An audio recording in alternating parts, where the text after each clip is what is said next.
been having a problem the last couple of days. Every time I go to click the go live button, it doesn't go live. I have to click and click and click. Hi, everybody. Welcome in to the Rant with me, Poops Moran. We do this every day around about this time from the Kelly Moore Memorial Studios in the beautiful E-Gallery in Dallas's fine design district. We talk lifestyle talk, I guess. I don't know. Here's what we don't do politics, okay? It's a talk show every day.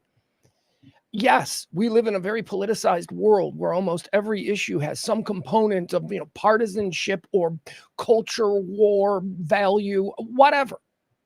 But this show, when I talk about these things, you can't be assured where I'm going to be, right? Because I consider myself to be pretty representative of what the average American is. What is the average American? Well, I'll tell you what they're not.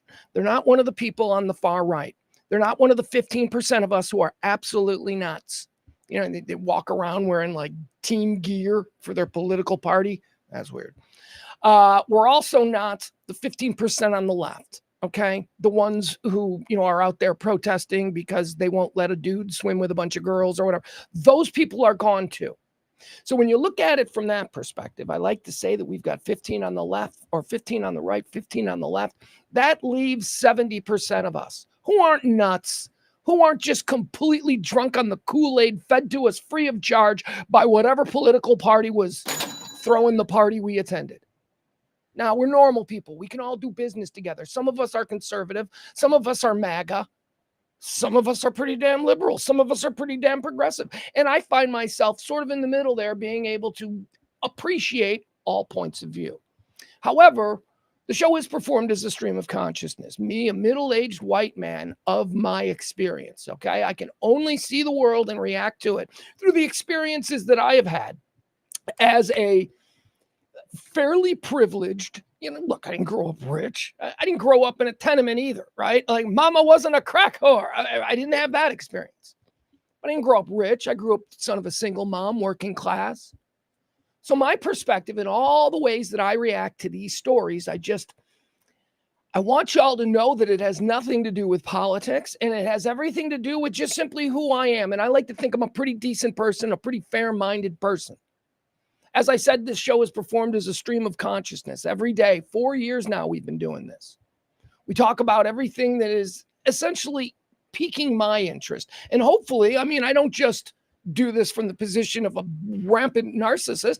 I try to pick things that I think that we can all talk about. So that's what we're going to do today. And I welcome all of you for joining us. Let me say hi to the chat room. I don't think I have the chat room set up. The chat room is a very big component of the show. There we go. Here we go. Excuse me. Hi, Frank. Frank's in the chat room. Peter's in the chat room. Cece's in the chat room. Cece and I and Keith, we did a sports, it's kind of a lot of sports centric. The Shock House, which is a little podcast or live stream that we do. I do it with the boys from the Sports Bras podcast every Wednesday night. And we did one last night. So if you want to check that out, I think it was a particularly fun one. Although I had this thing, is CC, where are the sports bras? All right, CC's in the chat room. All right, very good. So something dawned on me. Now, one of my great, and I think CC and Keith will tell you that I've said this off the air and stuff. On the Shock House radio show that we do, I feel sometimes that I dominate. I feel sometimes that it's like, hey, it's me and these two guys. And I don't want that. I want a pure ensemble. And off the air, I've said to them a couple of weeks ago, we even had CC drive the show. I'm like, you drive it. You be the main guy. You throw the ball around because, I'm used to doing a show by myself. So when I'm talking about a subject, I tend to look at it long form, like I'm not going to have to interact with somebody. So if I do that, please forgive me. So I've had this conversation, and CC should have been driving the show again last night, but somebody got stuck in Ranger traffic, so I did it. So maybe you want to check this out. If you go and look at the Shock House episode from last night, at the very end of the show when we were saying goodbye, CC says to me, he goes, "Thanks for having us on your show again." And I immediately went, what are you talking about? So you got to stop thinking that way. This is your show. This is your show. This is our show, I should say. This is all of us, the three of us. It's an ensemble. How dare you say that? You're not welcomed onto my show. You are you are equal in the show. 33.3, 33.3, 33.3. That's the show. I bit his head off. And then I'm driving home and I'm like, that was a fucking shot. That wasn't, he didn't misspeak. He was like, Pugs, you talked 90% of the show today. Thanks for letting us on your show. That's what he meant. I misread it because I'm a fucking narcissist, so I want to apologize. Sorry, Cece. I apologize. You're right. It was because I listened back to yesterday's show because I really did enjoy it. And I had some concerns about some of the things and areas that we went into when discussing the Minnesota Vikings cheerleader situation. I had concerns about things that I said because I had certainly wanted and intended to talk about that subject here, and we'll get into that today. I will clean up some of the things that I said yesterday concerning on Shock House. So I don't know if you heard me on Shock House, so let me clean some of that up. I'm not backing into the bushes like a Homer Simpson meme. No. But I do want to kind of explain my point of view on this. I'm going to attempt to do it a bit more articulately than maybe last night. So we've got that. We're going to talk about that story. It's the big story. It's the big culture war story that everybody is talking about. Male cheerleaders in the NFL? I'm never watching NFL again. Okay, so we'll get into that. Also, big meeting tomorrow between Trump and Putin. So I will mention that. We got hurricanes coming. We got no Epstein update today. I'm stuck. Hey, man, maybe Trump was right when he said, I can't believe anybody's still interested in it. There's so much Epstein information that I'm just like, yeah, whatever. I don't care anymore. Apparently, we've normalized pedophiles not being affected by the fact we find out they're pedophiles. Okay. All right, that's the world we live in. That's the normal. What else are we going to get into? There's a bunch of other things that I want to rant on and talk about with you. Taylor Swift is making big news. Taylor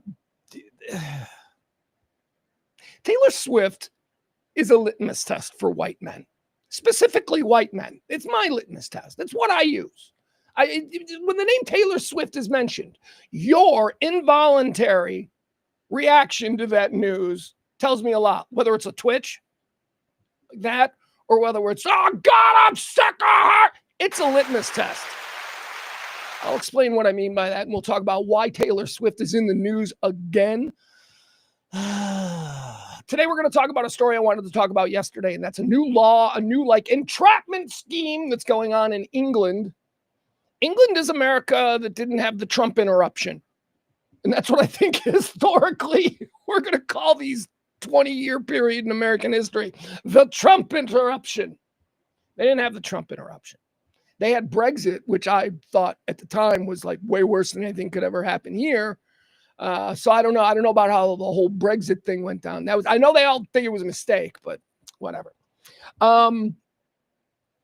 They are PC insane in England, and they are setting up dudes who catcall girls to be arrested as sexual harassers, and I will not have it. Now, we'll talk about that story. It's pretty funny. It's pretty stupid about how far we're taking shit now. I'm sorry, but I don't know that a woman is going to be traumatized for life because a construction worker went, yeah, baby. I can tell you that I know two women. I'll tell you the story when we get into it. We'll get into it. I'll leave you with this. My former partner, Kelly, used to get upset if she walked by a construction site and didn't get a whistle. She thought, you know what? What am I fucking dressing for? They won't even tell me I look good? We'll talk about that. What else do I want to get into? Last week, we talked about the Dallas local superstar. She's a local celebrity. Sha'Carri Richardson, right? She's the Olympic runner, go fast. She made news last week. She got into a fight with her boyfriend at an airport. She got arrested. We got video. That's right. We get to watch the video. A video breakdown. Figure out what happened there. Figure out if she needed to go to jail. Let's see what else. I want to play a video that was circulating yesterday. This is a video of Trump. And it's Trump. It's from a while ago. People like to do that. I don't like the guy either, but I'm not like, going through haystacks of, old video trying to find something that he said that was off color. But there is a new video. And like I said, I don't know if it's new news, but I do want to play it. And I want to talk about it because I fucking agree with the guy, man. I agree with Donald Trump. And people are reacting to this old video of what he said. And I'm like, I totally agree with him. Sorry, my liberal friends. As I said yesterday, when I ranted about, maybe we do need to take control back of our city streets. Maybe we do. As I said yesterday, even a blind squirrel gets a nut every once in a while. So, anyway, we're going to do that. Another thing that triggered me this morning. That's right. I am easily triggered, as is the DNA for a middle-aged white man in America. I am easily triggered. I was triggered today by a story that I saw floating around, was going on the online interwebs. It was a screenshot of a Fox News story. It's the only way I get my news from Fox because I sure as shit don't watch that stuff. It was a screenshot, a screen grab, I believe is the proper terminology. It was a screen grab of a study that was done about Gen Zers in the workplace. So let's talk about this. And I think I've got an angle on this that maybe you haven't heard before. It might explain what it is, and it also might talk a few of you off the ledge because a bunch of you are like, I can't believe this is happening. Stop it. So we'll get into that. Man, what else do I got? I've got some fun stories. I got one fun story and one absolutely freaking horrifying story. Okay, so the fun story is the man with the largest penis in the world tripped over his dick in the shower and had to go to the hospital. I'll tell you all about that. Yeah, he's got the biggest dick in the world. First of all, how does one get that award?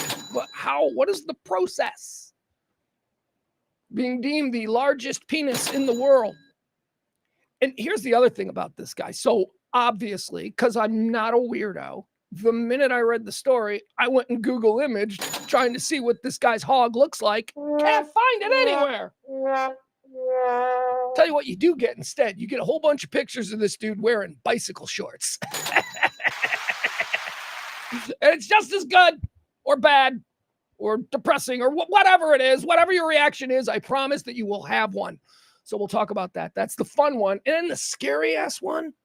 Apparently this happened yesterday somewhere in California. There was a video circulating around and I saw the video and I'm like, what is this now? When you see a video that really makes you go, whoa, your first reaction is, what is this now? Is this real? Is this AI? What is going on? And we're almost always misled by whatever the poster writes, Can you believe that? It's always like something you're like, okay, so now I'm going to watch the video from the perspective of that headline and whatever. That's the context that you're always given. There's a video going on of a Mustang, one of these new Mustangs. The EV Mustangs, they look like SUVs, they completely fruitified the Mustang tradition here in America by making it a weird lumbering looking SUV. Anyway, it's one of these new Mustang EV SUVs and it's trucking down the hallway and it won't stop. And it is horrifying video. We're going to watch and we're only going to watch the video. Here's, my rule here. I don't like to be aggressively, black with what I put out. So if, I don't show videos of people getting killed unless it's like, we're blowing up terrorists from a satellite bomb or something. That, it's different. Nobody in the video that we're going to watch got seriously injured. There were injuries, but not serious. So we're going to watch that. And it is horrifying. Okay. All that in a bag of chips. That's today's show. Hope you can stay with us. I'm on no time schedule today, other than the fact that I got to go shopping. Got to go shopping at Kroger today. Now, you know me. I like to go shopping at Kroger every day. There's a Kroger on the way home to my house. I stop at the Kroger. I'm on a budget. I am a man on a budget. And if you do swing through the Kroger every day, you will find insane daily deals that if you just went to Kroger one day a week, you might not find them. So I like to swing by every day. That said, I haven't been in 3 days, and I definitely need to go to Kroger today. So here's hoping some good, soon-to-be-spoiled meat that I can throw on the grill. Toot sweet, make some, So that's my day. So in other words, I don't have really all that much to do here. Frankie Smith is in the chat room. Let's say to Frank, let's check in with you folks. We always love the chat room participation. Frankie says Newsmax is where it's at, Pugs, not Fox News. Newsmax is fucking worse than Fox News, Frankie. Thank you. I appreciate it. April bailing out on me. You know you're doing something wrong when April's bailing on you. She says, I'll pass on that segment. I don't know what segment you're talking about. I don't know which one.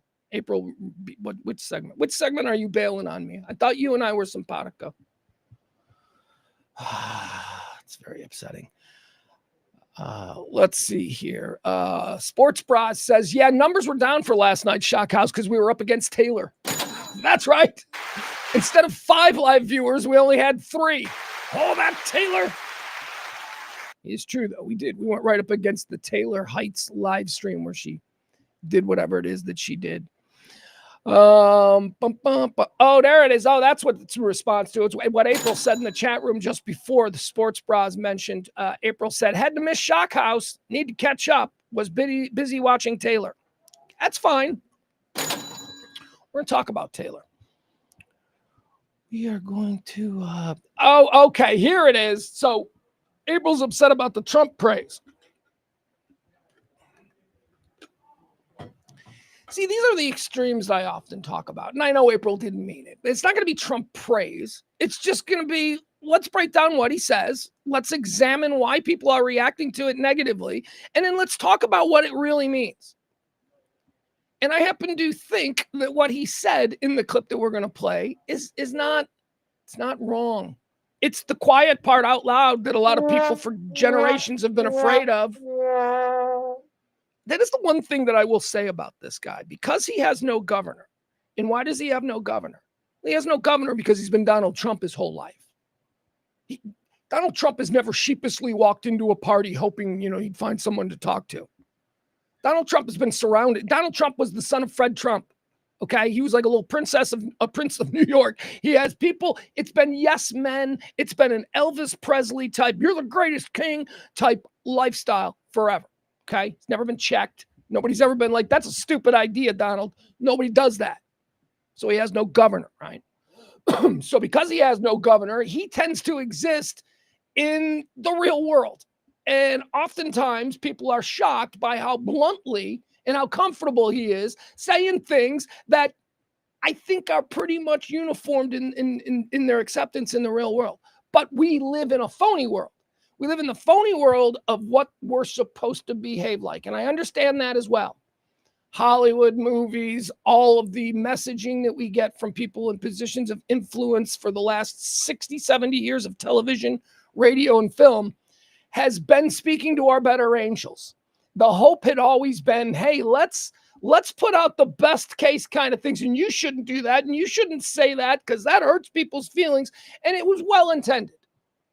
But after generations of that, I think that people are now like, that's some fucking bullshit, okay?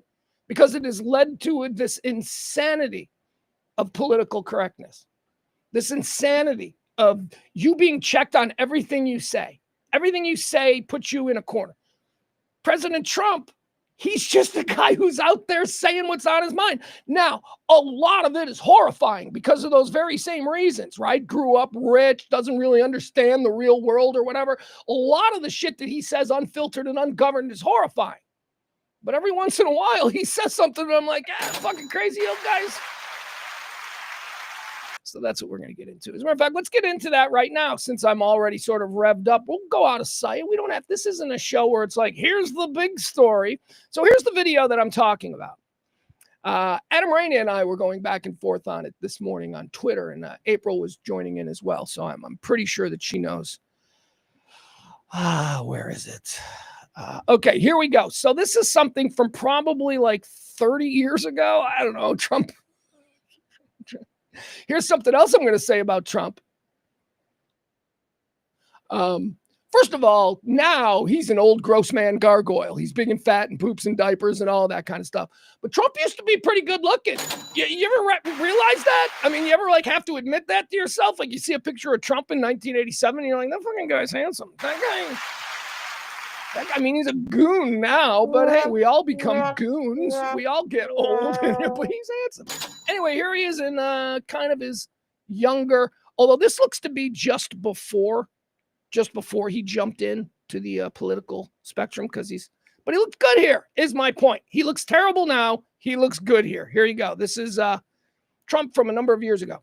Have you heard about all these teachers having sex with their students? Is this not crazy? What is going on? Well, I don't think the male... We know this is a long time ago because he's doing interviews with Extra.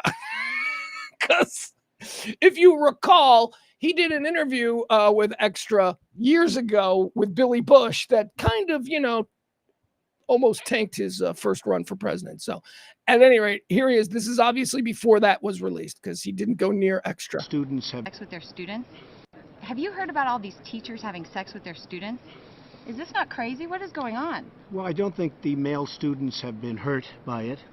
In fact, they're going around bragging about it, as I understand it. So, I don't see a lot of damage done. Did you hear her response?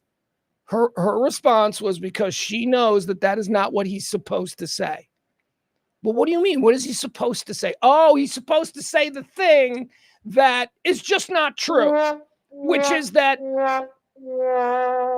when students have affairs with teachers, it is much more alarming to me and apparently to him, and I think to most people, especially dads, it is far more alarming when the scenario is a male student with a female teacher.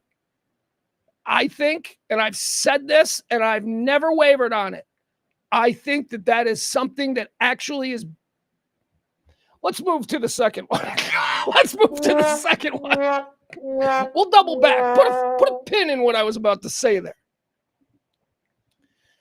I think that a woman and a woman's sexuality and how she sees herself, I think that it's probably far different than what a young man's personal sexual identity is all about.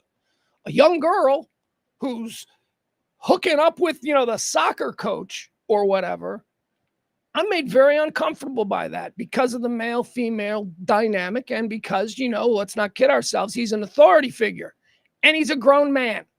So it's incredibly wrong. And if I'm the father of a daughter, that concerns me greatly. This becomes public, and now everybody, because of the way society views these things still, that becomes public. And now, among all of the other things that she has to deal with, now it's, she's the little tramp that hooked up with her soccer coach, It's a lot worse things that come with the, female student, male teacher. That male teacher should be beaten with a shovel in the town square by all the dads from the dads club. That's why they have dads clubs at most schools. I don't think you know that, but it says right there, in the event that we need to beat somebody with a shovel, we're the ones to do it. Now, the other side of this is the boy. I think the most obvious example of this double standard, and it is a double standard. Well, we don't live in a world where we accept double standards. Oh, shut the fuck up. What? What is it? You don't accept double standards are everywhere, man. That's the real world. How to navigate them without becoming a complete asshole. That's the trick, people. No, it is a double standard. A young boy who hooks up with his teacher. And let me make this clear. Both of these teachers need to be fired. Both of these teachers should not be doing what they're doing. They're both criminals. They are both molesting children. That I get. But we're talking about the victim in these cases. The boy, as President Trump said here, well, let's watch it one more time. Hold on. Have you heard about all these teachers having sex with their students? Is this not crazy? What is going on? Well, I don't think the male students have been hurt by it. In fact, they're going around bragging about it, as I understand it. So, I don't see a lot of damage done. Fair enough. But it's a very unusual situation. I would say her husband cannot be happy. Oh, you are bad. If she still has a husband. How about that response? Man? She's the worst. You are bad. Oh, you are bad. You know what she is? She's that chick. She's that like fourth wheel chick that they always stuck on wacky morning zoo shows. And her whole role was to, after the guys did something, fairly sexy or whatever, her job was to just go, oh, you guys are so bad. That's what she just did. That was her job. You guys are so bad. You guys and your stories about the strip club last night, you guys are so bad. Turning to headlines, today the president, that just such a programmed bullshit, non-authentic, performative, job-specific response. All right, so now let's talk about the boys. So what did the president say there? He says, I don't think it really bothers the boys at all. In fact, they're bragging about it. Well, he's 100% right. In my life experience, he's 100% right. Debating in my head right now whether or not to say the name. So when I was growing up, had a couple of friends who lived a couple of towns over. They were friends of a friend's. And, you know what I mean? This happens when you're kids. You live somewhere, you have a best friend that lives next door, and then you move, right? And then you make new friends, right? And then every couple of weekends or something, the old friends from the old neighborhood come over, and they either get ostracized by the new group of friends. It's like, your old friends suck. It's either like that, or you're like, hey, man, these guys are cool. And that was the case of the individual I'm talking about right now. His name was Daryl. He was a twin. He was a twin. He had a brother named, what was it? Who in the chat, if somebody in the chat room knows who I'm talking about, and there might be people in the chat room, Daryl and Derek. That was it. Daryl and Derek. Okay. But Daryl's the one we're going to talk about. He was a sophomore in high school when he started sleeping with one of his teachers. Yeah, Daryl was 15, 16 years old, started sleeping with one of his teachers. We actually saw them together. They weren't publicly being affectionate, but we saw the teacher. She was good looking. She's very good looking. And so it needs to be mentioned was Daryl. Daryl was 15 years old. He was probably well over 6 foot at the time. Chiseled, handsome, blonde. He was a good looking guy. Looked like a California surfer guy. He was hooking up with his teacher. He was a fucking god. And people talked about it openly. Now, granted, this is 1985 or 1986. You want to hear something funny? When he stopped banging his teacher, he started banging a Chicago Bull lovable. The cheerleaders? Yeah. So maybe he's a guy in a different class. But I will tell you this. That dude was not traumatized in the least by his experience sleeping with a teacher. That teacher's a piece of garbage. That teacher needs to be arrested. Absolutely. But again, we're focusing on the victim here. He was a goddamn hero. And the most sexually confident 16-year-old you ever saw in your life. Fast forward to years later, we're in our 20s and we're in bars. You want to talk about a guy who didn't even hesitate to go up and talk to the hottest chick in the room? Him. Why? Because he was super sexually confident. Hollywood makes movies about this. Hollywood doesn't make movies about the gym coach who hooks up with the 13-year-old and their great love. No, but Hollywood's got, half a dozen films about, Hollywood, I'm thinking of Lolita. The great Kubrick is like the only guy who ventured into that subject matter, which is a teacher-student from the male teacher, female student perspective. But every other fucking movie, man, if you watched Skinamax in the 1980s, there was always some movie about some wealthy dad who hired a tutor to make, his nerd son a man. It was accepted. It's completely accepted. Also, the generational, this is cultural, and it's going to shock a lot of people.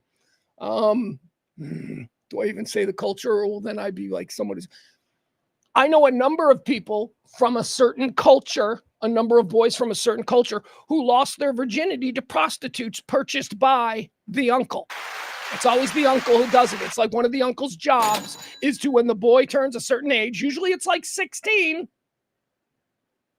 the uncle buys a prostitute.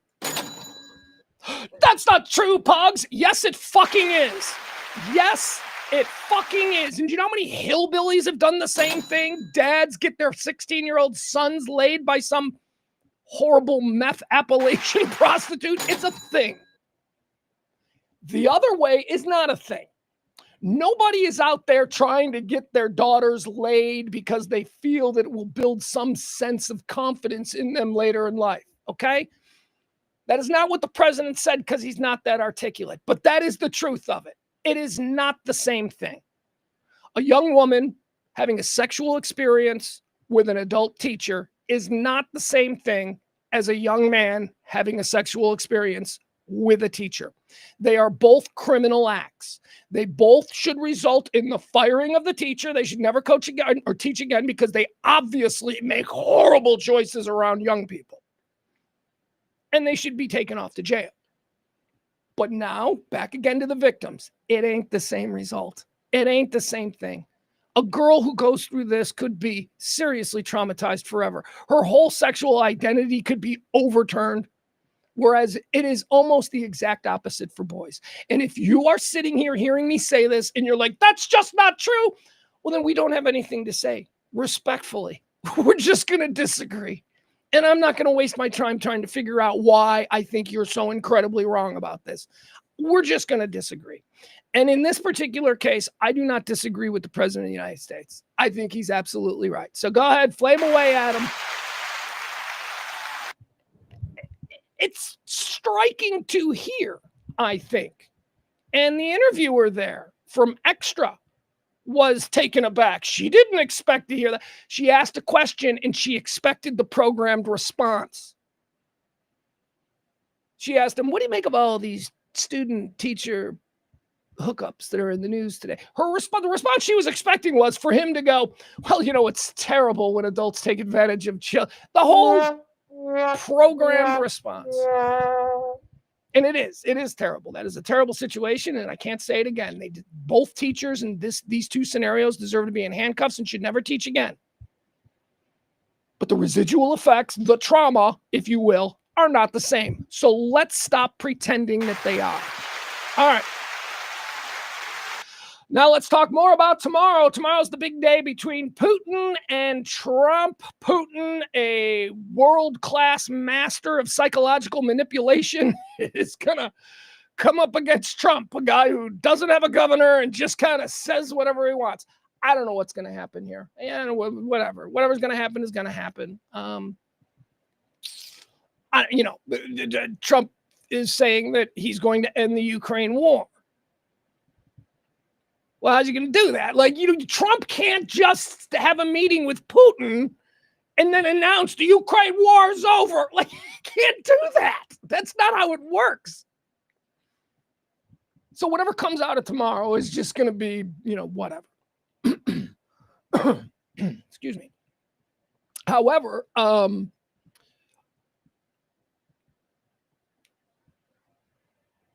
I lost my train of thought there. I'm sorry. I'm distracted by what I'm watching here.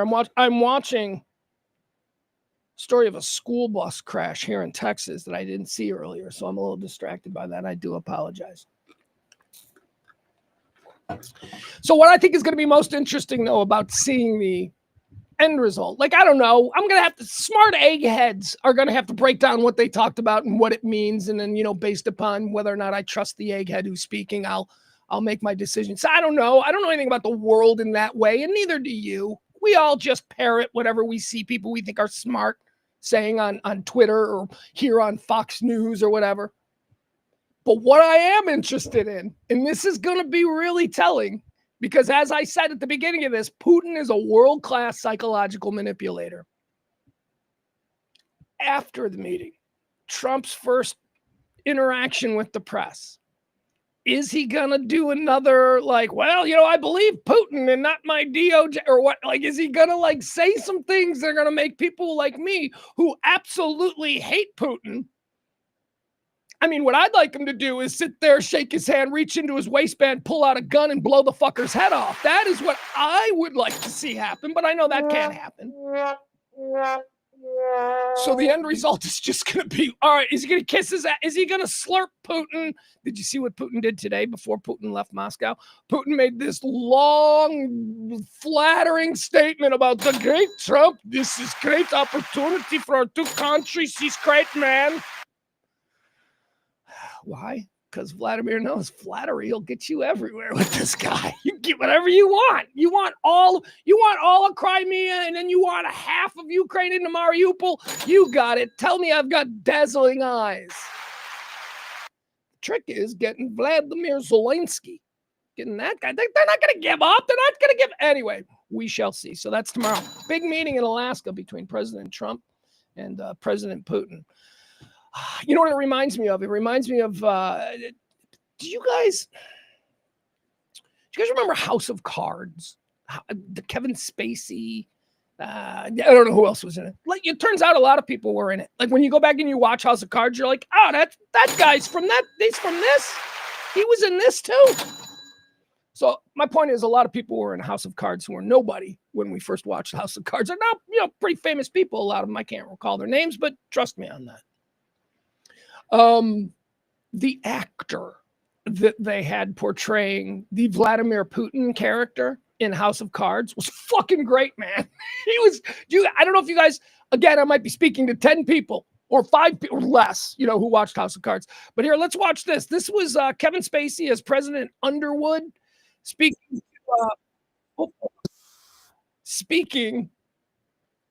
with, was it Valery? Yeah, I think it's Valery Petrov, who is the president of Russia. He's a Putin character, okay? This is just the president of the United States speaking with a Putin character. This was such a great show. And that the Middle East should be any different. Because it's an American plan. It's not an American plan. I'm promising equal terms. No, promises. Carter promised equal involvement and shut us out of Camp David. Clinton did the same with Bosnia. I'm the president now. That won't happen this time. Until 18 months from now when you're replaced. I'm jealous, Victor. You don't answer to anyone. You have no real opposition. You know exactly how every election is going to turn out. Well, it's not like that in the United States. I'm not running because I can do things a candidate can't do, like this proposal. Please, Mr. President, we both know you'll run. Now, whether you win, who knows? Brass tacks, if you could have anything, what would it be? I came with nothing to ask. Men like you don't show up for dinner without an appetite.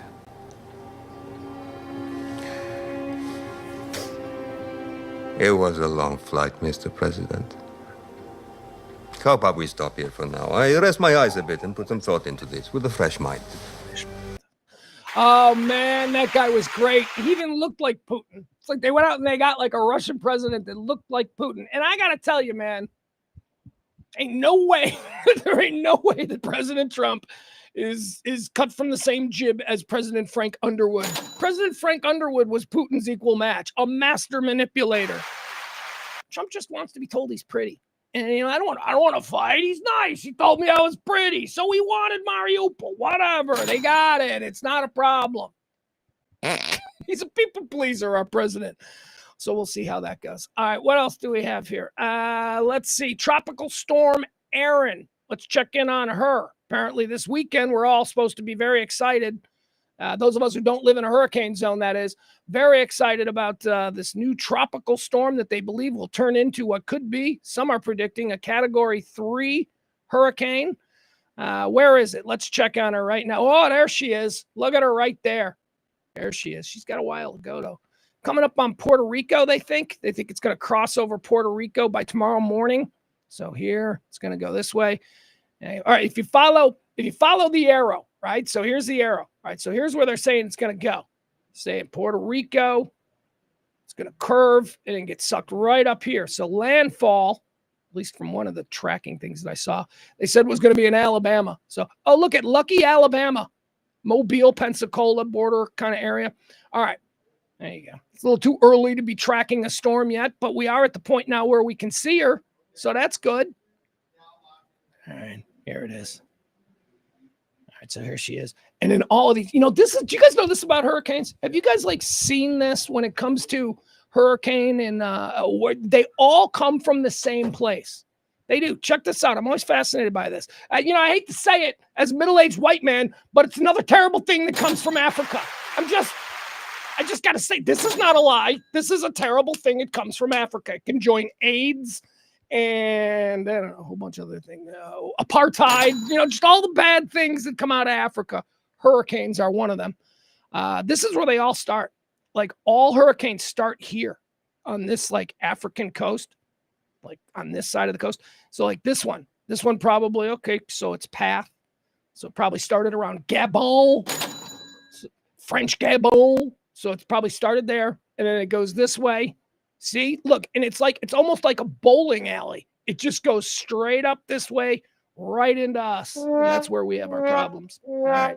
Hurricane Erin, they said she could become a 3-category hurricane, which means, because they're saying that now, what that means is that it'll never reach hurricane status. It'll become a tropical storm and it'll blow through, some islands and cause a little bit of damage, and we will never hear from her again. But there are ads, commercials to be sold for hurricane coverage. So they got to start talking now about hurricanes, in case it turns into something. They can put their sales teams out there and start charging premium prices for hurricane. I know that sounds cynical, guys, but I've worked in media since 1993 in all the different departments, and that is exactly how it happens. That is why we're hearing about this hurricane right now when it's still in the middle of the fucking ocean, because there is a way for news to make money off this story eventually, and they're laying the groundwork.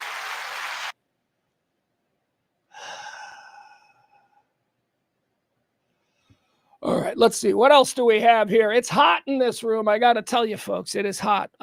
Taylor Swift. All right, let's get into the Taylor Swift situation. Last night at 6 o'clock, she went live on the Heights The Heights podcast is Travis and Jason Kelce. It's the Kelce brothers.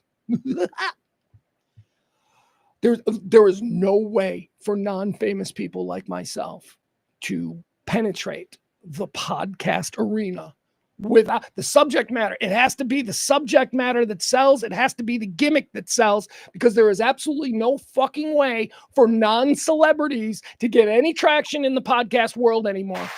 The minute fucking A-list celebrities and sports stars and all that realized they could just sit at their fucking kitchen table, do a podcast, and make an additional $10 million a year, it was over for the rest of us. So anyway, Jason Kelce and his brother Travis have a podcast that, they might even be good too. I don't hate if they're not good. They certainly had a reason for people to tune in last night. And that was Taylor Swift, who is, of course, Travis Kelce's girlfriend.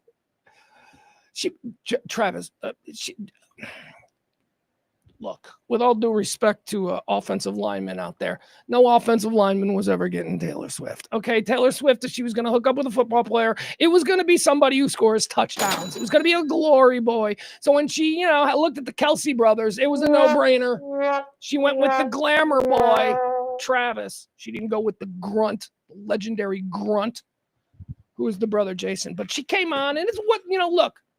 She came on her boyfriend's podcast. She's the most famous woman in the world. This wasn't a decision that was made like she went, I'm going to pop on your podcast today. No, she's doing her fucking boyfriend and her brother a real solid, because even though The Heights was already a popular podcast, there were millions of people waiting in the stream queue or K or whatever they call it before the show started. And I'm like, just as a dude who, I like to think I've dated some cool chicks. That's a cool fucking girlfriend move. That's like a cool girlfriend move, man. Yeah, I'm going to make this announcement that's going to fucking shake the world, and they're going to have headlines all around the globe. And I'm going to do it on you and your brother's little podcast you do from the basement. So whatever it is. Oh, and by the little podcast is worth about $80 million a year. So don't, I'm not... I don't mean to, downplay. It's a big podcast. It's upsetting to me because I podcast as well, and there's absolutely no way to get traction when I'm competing against people with the name value of the Kelce's and Travis Swift. But anyway, Travis Swift. That's it. He's going to change his name to that, I think. I think when he gets, I would totally do that. It's 2025. All bets are off. I marry Taylor Swift. I would probably say, hey, would you mind if I just change my name to Pug Swift? I think it might be better for me. Because she ain't changing her name. She's not suddenly going to be like Taylor Kelce. Maybe she will. That's a good name. Taylor Kelce's a good name. Holy crap, I never thought about that. Swifties, nah, you got to keep that. Anyway, she ain't changing her name, okay? She's maybe on her driver's license. I bet you she does that. I bet she does that. I bet you her professional name stays the same, but I bet you, as is the case with a lot of celebrities, I bet you that on her driver's license, she will get it officially changed. She'll be married and she'll take his last name. She seems very trad in that way. Oh, and they're getting married now, by the way. Just remember, like all you geniuses, I told you from the very beginning, this is fucking real. This is fucking real. And you people are like, everything's fucking publicity stunt. We're all mannequins. It's all work. Hollywood. They're both gay. This is cover. That's what you people sounded like, you fucking morons. 2 years later, these two are getting married. It's going to be the biggest fucking wedding America has ever seen. It's going to make the royal weddings look like fucking VFW hall throwdowns. People do. I hate. That gets me to my story. Taylor Swift is a litmus test for a lot of white dudes. And I've used it quite frequently over the past couple of years. This all began when they first started dating. And it coincided with a political election and her being the most famous person in the world. Of course, it's going to be job one of every media member, amateur and professional in the world to try and figure out who Taylor's supporting. So whatever, at some point, timing hooked up the way it was, and it was revealed that she's a fucking liberal. Of course she is. Of course she is. What's wrong with you people? She's Taylor fucking Swift. She's surrounded by gay men and dread. That's her lifestyle. I don't give a fuck that she's from Tennessee. She's a fucking very progressive-minded woman, all right? And people had to figure that out. People had to report that. It's not like she was going around doing Biden-Harris things. There were rumors. Remember all the rumors? But those rumors were never true. Taylor Swift's going to do a big concert with Beyonce for... You people started that just so that you could have another reason to hate her. And I don't understand why anybody hates Taylor Swift. I'll tell you this. I understand not liking her music. Not liking her music is one thing. But, I don't like fucking Miley Cyrus's music, and I don't hate her. I don't care. Lady Gaga, I'm not a huge Lady Gaga fan, but I'm not like every time she shows up on TV, I don't go, get her off my fucking TV. That's programming. That is, you're not even thinking. That is your subconscious. I saw it when I would watch Chiefs games in a room full of people. Oh, she's got to be on my screen again? What are you fucking talking about? Somebody did like a total time thing, and she's not on at all. They showed her once in the first half and once in the second half, and people lost their shit online both times. What a triggered little bitch. That's not an authentic reaction. This is why I say it's programming, and it's a great litmus test for white men only. Because women might have whole other reasons for not liking her, right? They might be, I don't think she's all that. Women have, other things. Men, I have no idea why regular men see this undeniably hot chick and then decide, I'm going to post on Twitter that she's got a dick. Yeah. I ain't a fucking fag. I just see this smoke show chick and think she's got a dick. I fantasize that she's got a dick. What is this about, you people? She's not outspoken. She's not a shit talker. She takes no provocative opinions or positions on anything other than choosing to support Biden. I mean, that's it? That's your whole reason for this violent, I'm going to vomit if they put her on TV again. You people are silly. Fix yourself. That is not an authentic reaction. It's just not. You're being performative. Oh, I'm in a tribe of people, and they're going to show, I'm going to be the first one to be mad. And then other people go, oh, Taylor Swift, trigger. That's right. We don't like her. Get her off our screen. You people are weird. It's a whole weird thing. You people are close to the 15% over there. I won't say that. Well, here's the problem. There's a lot of people in the 70 who are doing that too, which is why I don't want to put you all the way over. And it's just strange. The visceral hatred for Taylor. Look, let me tell you something. Here's what I don't like about Taylor Swift. She's fucking annoying, right? I find her annoying. Like every time the Taylor Swift award show moment when she wins, when everybody knows she's going to win, she's like the last person on earth that thought she was going to win, right? She always does that reaction shot. And the winner is Taylor Swift. And she goes, what? No. Oh my God. Meanwhile, she's got like a sack filled with 18 trophies. She's like, what? Like, that's fucking irritating. She's a really hot theater girl. That's what she is. If you've ever known any theater girl, she wants to be an actress. That's what she wants to do. She's going to be an actress. She wants to be a movie star. She is a drama girl. She is an actress. And that's fucking endlessly irritating. But you know what? Doesn't make me hate her. It doesn't make me want to vomit. Oh, I'm gonna vomit. I can't keep the nachos and buffalo wings down because they just showed her going to a break between the second and third quarter. That would be halftime, by the way, for those of you unfamiliar with football. A break between the second and third quarter, I just said. All right, let's go to, she's got a new, by the way, Barry in the lead here. Taylor Swift's got a new album. It's out, what, October something? Okay, good. And also, dummies. I'm not talking to anyone specifically. But like Taylor Swift fans, I can't believe this was so unexpected. She just let it out on this show. Like, you're seeing that kind of stuff. Taylor Swift is one of the most...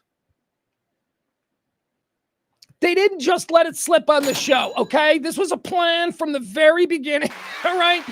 They've known for a year that there was an October 3rd release date for her next album. This isn't a surprise to anybody except 15-year-old Taylor Swift fans. All right, there you go. So I'm going to be done with the Taylor Swift stuff.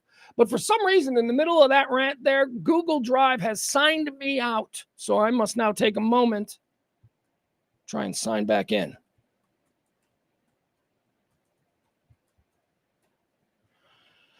There we go. All right. And we're back. We're up and we're flying, folks. Let's see. Leslie C knows. It's undeniable that they are in love. And from the clips, I'm probably not going to. You know what? I might watch that. I might watch the interview. I've seen clips. And I will tell you this. You know, even though I find her irritating and all that, I think she's incredibly talented. I mean, my God. I don't care that all the songs are about her boyfriends and shit like that. I don't care. She is one of the most prolific songwriters that I've seen since Carole King. I mean, this girl like writes a song a day. She's so prolific, so talented. But seeing her with Jason Kelce on that podcast, how do you hate that? I'm like, how do you hate that? She seems like such an awesome girlfriend. She's funny. She's charming. She's engaged. She's not one of these pretty girls who doesn't say anything and picks at a piece of lettuce. You know, she's like in the moment. She's confident. It's all very sexy. I say that knowing that she's also a theater chick who wants to be an actress. So it is, Leslie. It is undeniable that they are in love. So everybody needs to stop with the whole, we're all being worked. You're being worked. You're like a 52-year-old truck driver from Akron. Nobody is fucking targeting you for the way you feel about Taylor Swift. There is no money to be made from your pockets to the Taylor Swift camp. Okay? Nobody's fucking working you. Stop it. They're just trying to dope you into what? All right. So what else do we have here? Oh, let's talk about the Brits. All right. I want to talk about this story because this story really sort of irritated me. Now I know this is another one. I like to say that I'm 70 in the middle, and I would imagine that socially speaking, the vast swath of the right-minded people in this country would call me progressive, right? But there are some issues where I'm like, yeah, let's be honest about this. So here's another one. This is a very progressive kind of thing being done by the London Police Department. Let me find out exactly who this is. Here's the headline. British cops. All right, Reba. Seriously? Reba, great example. I don't know. I couldn't name one fucking Reba McEntire song. I certainly don't have hatred for her. Seems nice. I got no real hot takes on Reba McEntire. Other than right now, her pop-up is obscuring me from being able to do this story. All right, here is the headline. Seriously? Reba's going to make it so I can't read the fucking headline? Go away! These pop-ups. I shouldn't complain about pop-ups on news sites because the real monster are paywalls. The idea that we'll tell you the truth. We are a legitimate news organization, and we will give you the facts on this situation, but you got to sign up, and it's going to be $9.99 a month, and that is such a losing strategy for traditional big media. In the age where everything is free, I mean, what you're doing is you're seeding the information war. People are going to choose information that's free. And the people who are trying to lie to you and manipulate you are going to give you that shit for free. They're going to do it for free. So the only thing that's happening with the New York Times being behind a paywall or whatever is that we're not getting quality reporting. We're getting, the gateway pundit and shit like that, which is always free. That shit is always free and shareable. So I shouldn't complain about the pop-ups here. This is a free way. That is the other way that some traditional media go. They offer their content for free, but you are just bombarded with pop-ups for the first 2 minutes that you're on the page. Okay, I will accept that. I will take that over the other. Here's the headline. British cops wore jogging outfits to elicit catcalls and then arrested some men who hit on them. Fucking sounds like entrapment to me. I mean, we live in a heterosexual world. They probably went and got hot cops. Isn't this entrapment? I know it's England. Do they not have entrapment? Because in America, this sounds like entrapment. If any of these chicks, these cops that were put in jogging outfits, if any of them were chosen simply because they're hot, that's entrapment. Because I'm sorry, but heterosexual men are conditioned subliminally. We can't help it. We have to realize we're doing it and then fix ourselves. But a man looking at a strange, beautiful woman is natural. How long that man notices the beautiful woman, that's where the problem comes in, okay? So in England, they dressed up a bunch of cops as joggers, probably hot chicks, and had them run through a popular London jogging path. Tell you how this went down, okay? Here's the story. From catcalls to the doghouse. Female cops in England went undercover as joggers, wearing tight-fitting clothes in a bid to elicit catcalls, and then arrested some of the men who hit on them. The Surrey Police Department, all right, it's Surrey. The Surrey Police Department created a trial task force, which lasted about a month and led to 18 arrests for offenses like sexual assault, harassment, and theft. Okay, sexual assault? How are you defining sexual assault? Because that's a pretty hefty charge, and I know it covers a lot of leeway there. Did a man put his hand on your shoulder and now he's going to prison for sexual assault? Because that's bullshit. There should be a lesser charge. You know what I mean? Sexual assault is a man tried to have sex with you, a man tried to rape you, or a man grabbed your butt or your tit, and but a man who's hitting on you and then touches your arm while he's hitting on you is not guilty of sexual assault. Oh, I know by the letter of the law he might be, but you, if you are a right-thinking individual, you know there is a vast difference between that and trying to pull a girl's pants down. Okay? Big difference. Big fucking difference. Sometimes people just touch other people. They're not even thinking about it. Not aggressively with no ill intent. It just happens. They're touchy-feely people. Those people are weird, and that's a problem, and I don't like them very much. But they do exist, and they're not guilty of sexual assault. Uh-oh, hold on. Guys, I got to do something real quick. All right, we're going to have to be quiet for a minute. Hold on. Sorry about that. And then we'll get back into the story. I got pictures to show you. I got all kinds of good stuff, but I got my boxes. My box is locked up. Hey, that's what she said. All right, give me a second. I got to redo this box.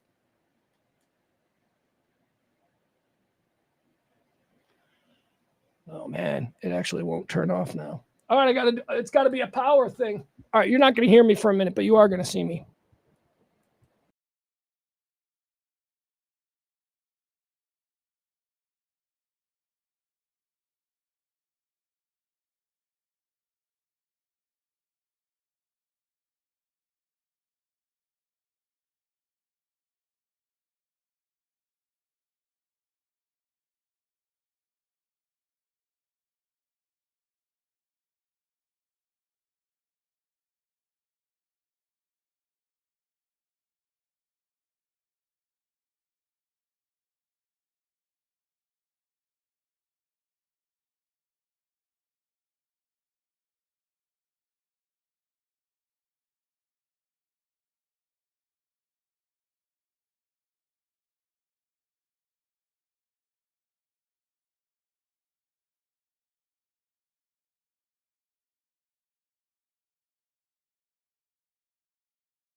right, are we back? All right, I think that was good. All right, I'm sorry. All right, I had a computer lock up and it just wouldn't turn off, so I had to just reset everything. I do apologize for that. All right, so now let's get back in. Is the sound okay too? Because when I redo that, I think the sound's okay. I think I did everything I was supposed to do. You'll let me know in the chat room. Also, hope you took advantage of that moment interruption here, and you're going to tip the show. That'd be great. You can help out. That's how this show runs. Thank you. Well, Peter has been the guy that tipped this week, so thank you to Peter. If anybody wants to join him, the door is wide open. Okay, let's get back into this story. Sound is good. I'm guessing the sound is good because you people are always quick to tell me when it's not. All right, back to the story out of Surrey, England, where a task force amongst the local police, the bubbies, if you will, they put a bunch of hot cops in jogging outfits and had them go run through the parks in Surrey. And then when dudes hit on them, they arrested the dudes for doing what dudes do. Demonizing manliness. That's what I see. All right. From catcalls to the doghouse, female cops in England went undercover as joggers. We covered this. It was in Surrey. It lasted for about a month, and they arrested 18 people for offenses like sexual assault, harassment, and theft. We covered sexual assault. That's very complicated. I hope there are no, that's not sexual assault charges in there. I suspect there will be a few. I mean, seriously, when a guy hits on a cop and she's like, you're under arrest. And the cop is like, whoa, wait, come on, wait, hold on. And then he touches her and then she's like, you just caught another charge. Like, is it that? Because I really think the concern that we have to have with a sexual assault charge is the intent of the assaulter. I mean, don't just accidentally cross the line. Oh, now you've sexually assaulted. I mean, you got to be like, I'm going to sexual. I think that's important.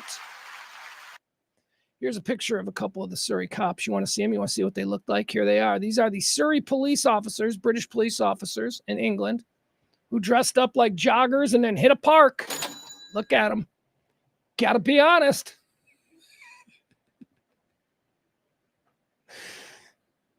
I don't know if I would be compelled to whistle at them, is my point. I just think they look like a couple of moms trying to lose the baby weight. And I'd be like, good for you, girl.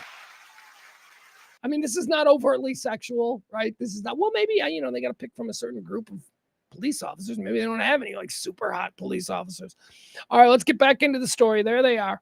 Let's find out exactly what this is all about. The female officers were sent during rush hour, which are the most, when everybody's out there jogging, like after work and stuff. Female officers were sent during rush hour where open sexual harassment of women is commonplace.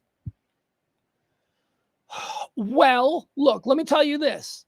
If by open sexual harassment of women is commonplace, you mean that a decent, law-abiding Christian woman can't go into those woods or jogging path or whatever it is. I like jogging paths that go through the woods. If a woman can't go in there without, having a bunch of guys that look like, they're the sweat hogs from Welcome Back Kotter going, hey, baby, hey, come on, give me a little something. Then yeah, that's a fucking problem. But again, if it's just, girls are jogging and another jogging dude looks and goes, hey, baby, that's not a fucking problem. That is the mating ritual of humans. Female officers were sent during rush hour where sexual harassment of women is commonplace and pretended to be joggers. One of our officers was honked at within 10 minutes. Honked at, you say?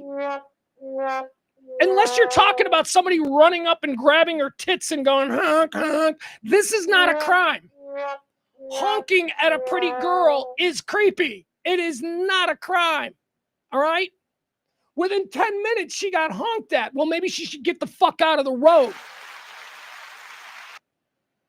I mean, we really are making leaps here, right? I mean, if any lawyer is going to take this guy's case and be like, Your Honor, he wasn't honking at her. He was honking at the little bunny that was in the road. What, honking?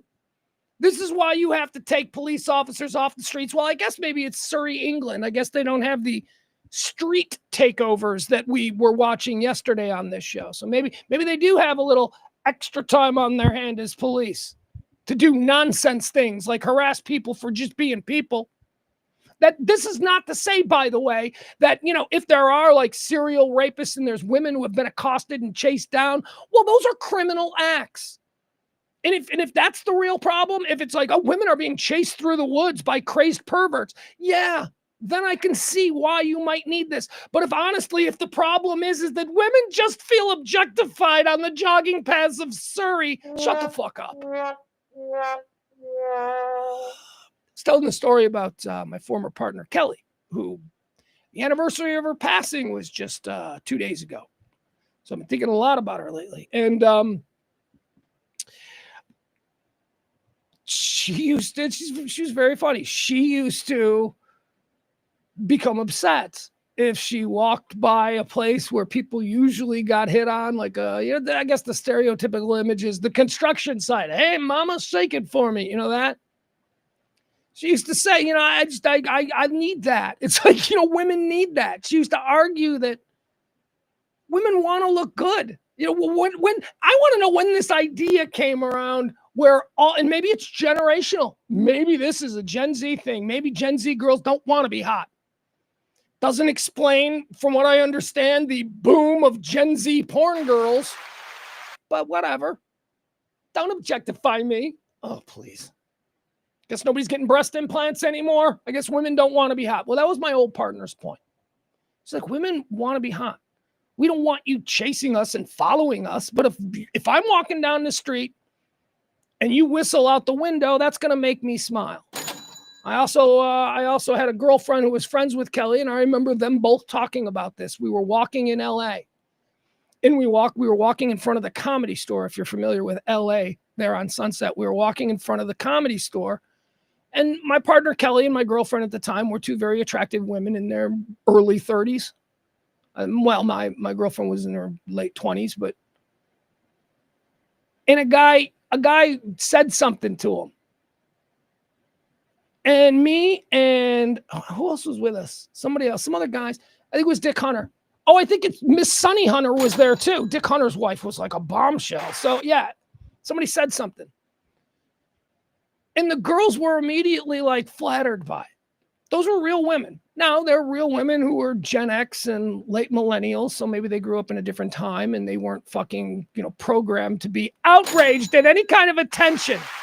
But all three of these women are beautiful women. All three of those women I know work very hard to be attractive because they like sex. That's the other thing. You know, they like sex. Most women I know, especially the really hot ones, they fucking like sex. This idea that has been forced on us that women are these cloistered virgins and it's only men who are sex perverts and freaks, that's nuts.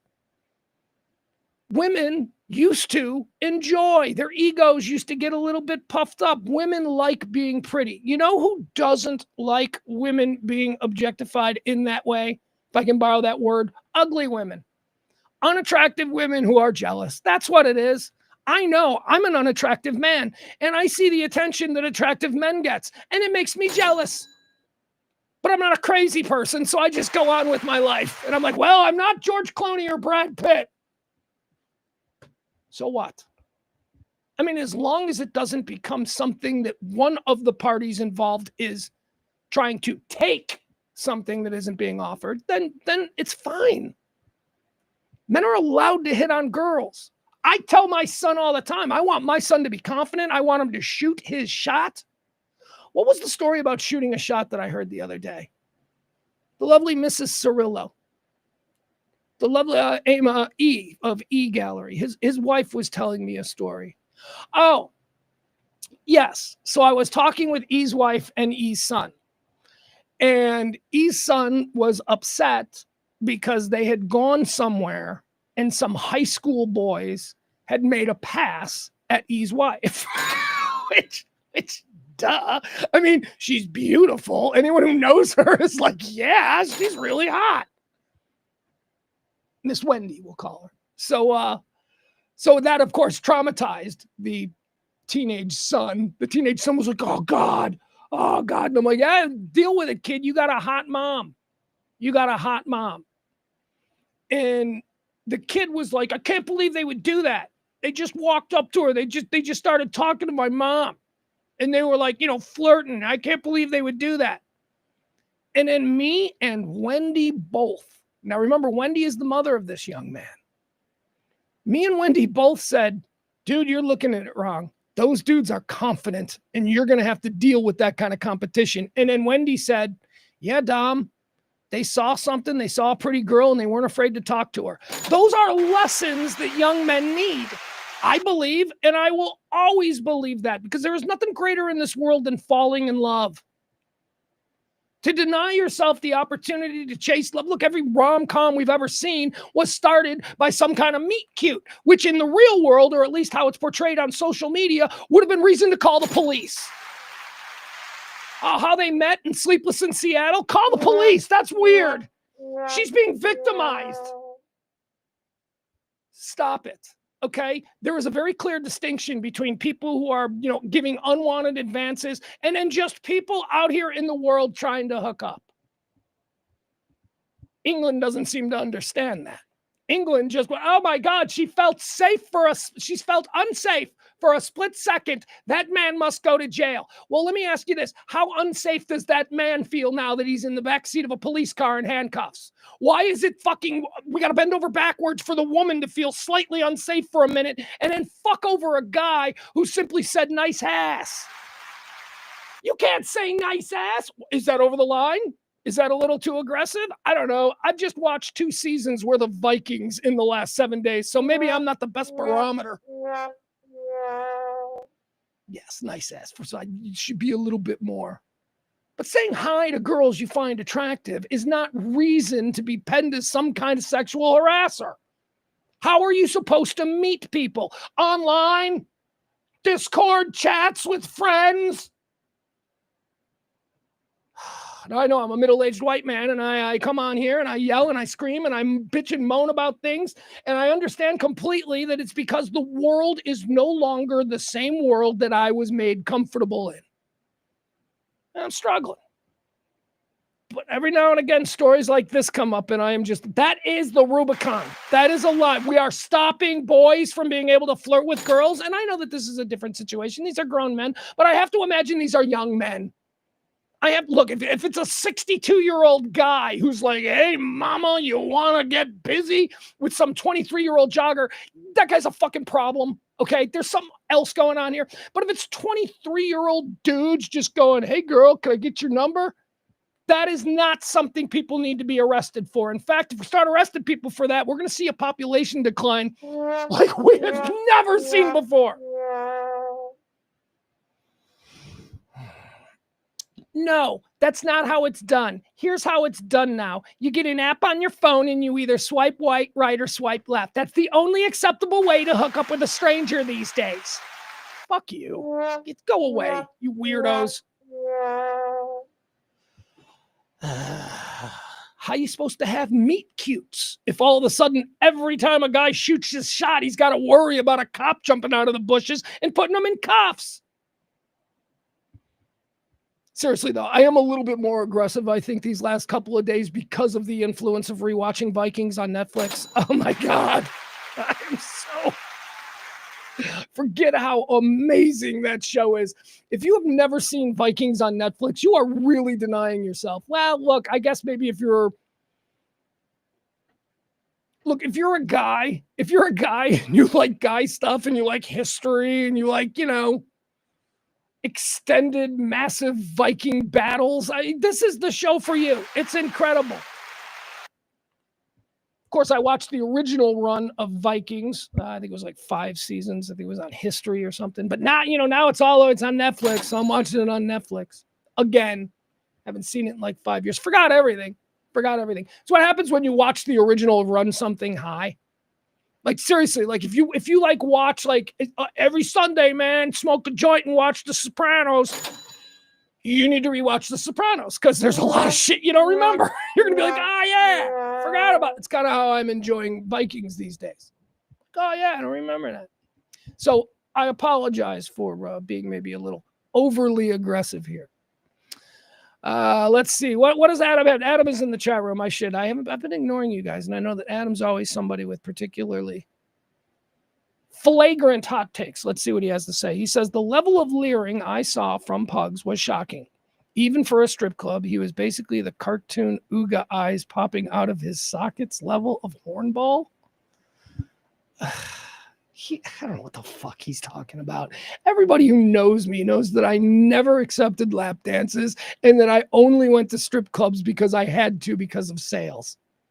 This is like that Leslie chick, that crazy Leslie chick who was like, you were doing coke and you handed your child to me. I'm like, what?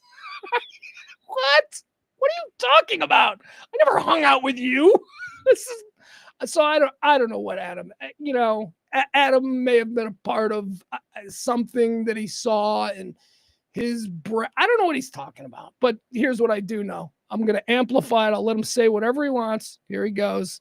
Because people who know me know that is fucking way out of character. But go ahead. Good for you, Adam. I hope you feel good. Adam, earlier today, we were debating about, and I love Adam, but we disagree on things. Earlier today, we were talking about the student situation. Whether that I think that it's a much worse situation when it's a woman, and really not all that alarming when it's a boy. But when a boy hooks up with a female teacher, we covered this about a half hour ago. So he and I were kind of going back and forth on this, and he's always got well thought out and articulate, responses. I think they're wrong. I'm like, okay, well, these are well thought out, but the thought process is, from a brain that isn't really processing things properly. And you know what he said? This is the guy who's like, oh yeah, he's in a strip club and he's, you don't. Again, anybody who knows me knows that's maybe it's a one-off thing, whatever. I don't know what he's trying to get across with that, but he's also a dirty fighter. He likes to say things like that apropos of nothing, just trying to assail my points by something that he saw 25 years ago. Anyway, Adam in his argument today said this. So take this with a grain of thought. He said that he has to fight his masculine instincts in order to be a good person. You know what? I'm going to read it. I'm going to read it exactly because it's unfair. But holy shit, when I read that, I was like, oh my God, you hate yourself. You hate being a man. You think being a man is a bad thing, that you must somehow fight your instincts. Hold on. I want to get exactly what he said here.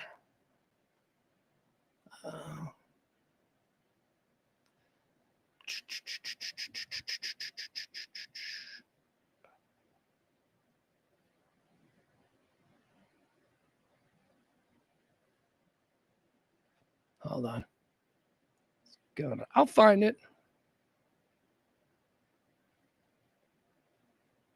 All right, here it is. So here's what he said, and I'll give you in full context of his post. He says, it's not when you try to understand the divide in gender is not simply an issue of power, but of control. Here's what he said that shocked me. I try to fight my maleness and baser instincts at all times. The fuck is that?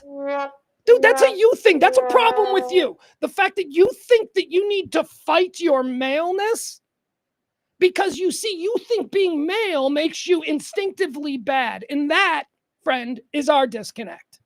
There are a lot of really good men out there who don't struggle fighting their maleness or their baseness. Now, maybe that was just a poor choice of words, and I will afford you that because you're a smart dude. And as I say, I've known you a long time, and we're friends.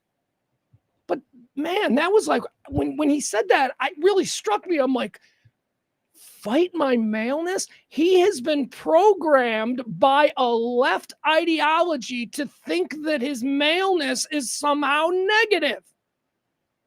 And you guys, I hope you know me. I am not a fucking Andrew Tate guy, right?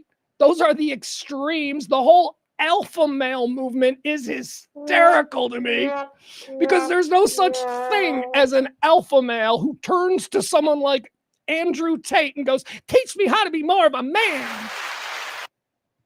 So that's not a thing. I mean, you want to tell me that you're a fucking pussy soy boy? Tell me that you signed up for some Andrew Tate alpha male bullshit. And Andrew Tate knows that too. That's the whole con. He's like, I'll just be this guy. All of the fucking pussies out there or mentally weird, they'll fucking think that they can be like me. You are followers. The whole alpha male movement, you guys are followers. You know who you should follow to become a man? The only person that it's acceptable for you as a young man to follow as a man, that's your father, okay? That's not Andrew Tate. It's not somebody online who's, for $89 a month is going to teach you how to pick up girls. You're not alpha. You're the fucking opposite of it. You're an embarrassment if you think that like that, I got to tell everybody I'm alpha, okay? So I'm not saying that. But Adam Reyna is the exact opposite. I mean, I bet you Adam Reyna and I agree about everything I just said about Andrew Tate and the people who follow him. I mean, I think we'll probably find common ground there. But for him to just have a default position that he feels he must fight his maleness, his masculine instincts. All right.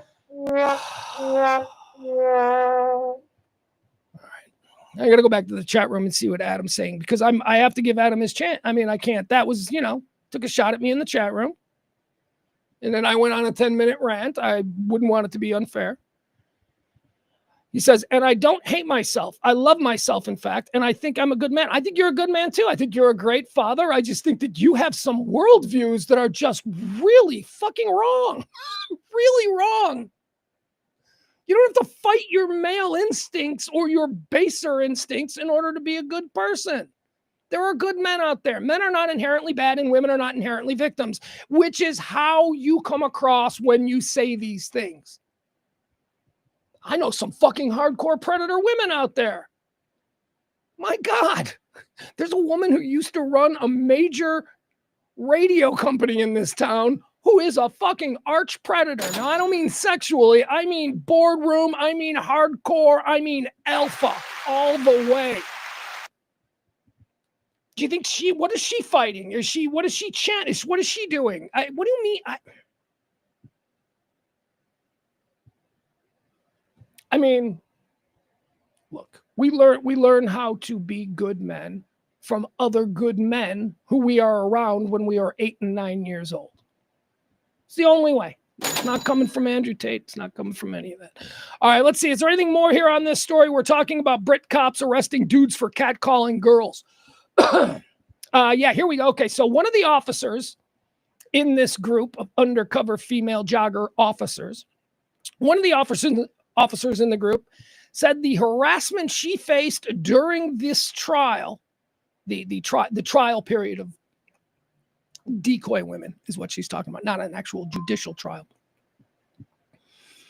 The harassment she faced during this trial period reflects her everyday experiences in Surrey. We get catcalled. We get honked at. People slow down just to stare or lean out the window to shout something. It's so common, but it's harassment, and it needs to be recognized as such. Officer Abby Hayward told the Telegraph. God love her. She's out there serving her community. She's a cop.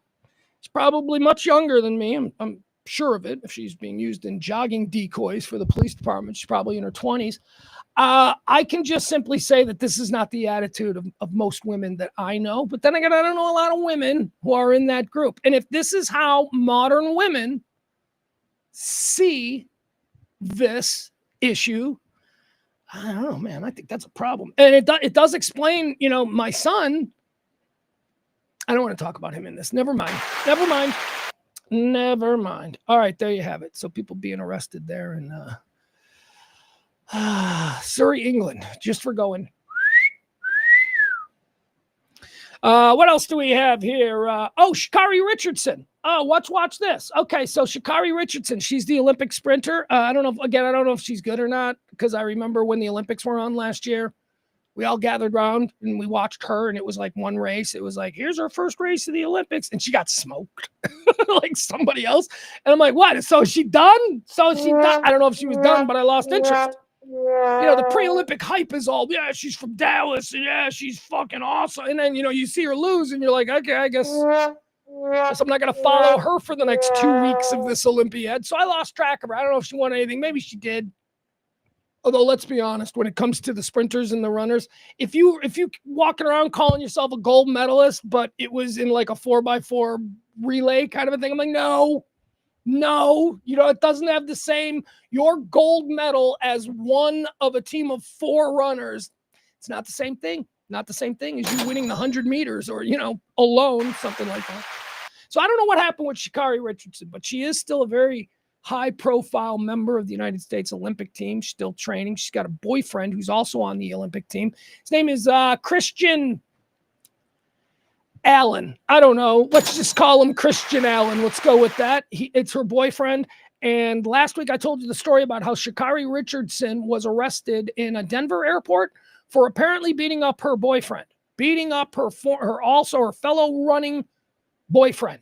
And she went to jail. They dragged her in, and so we got video now. The body cam is out, so now we get to see what Sha'Carri Richardson was arrested for in the Denver airport. Because remember, she beat up her boyfriend. Let's watch the video.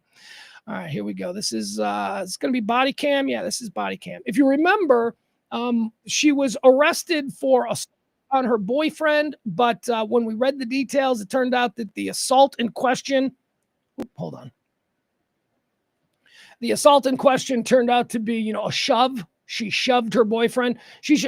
And so we're clear on this. She shoved her world-class athlete Olympic boyfriend. Okay, she shoved him.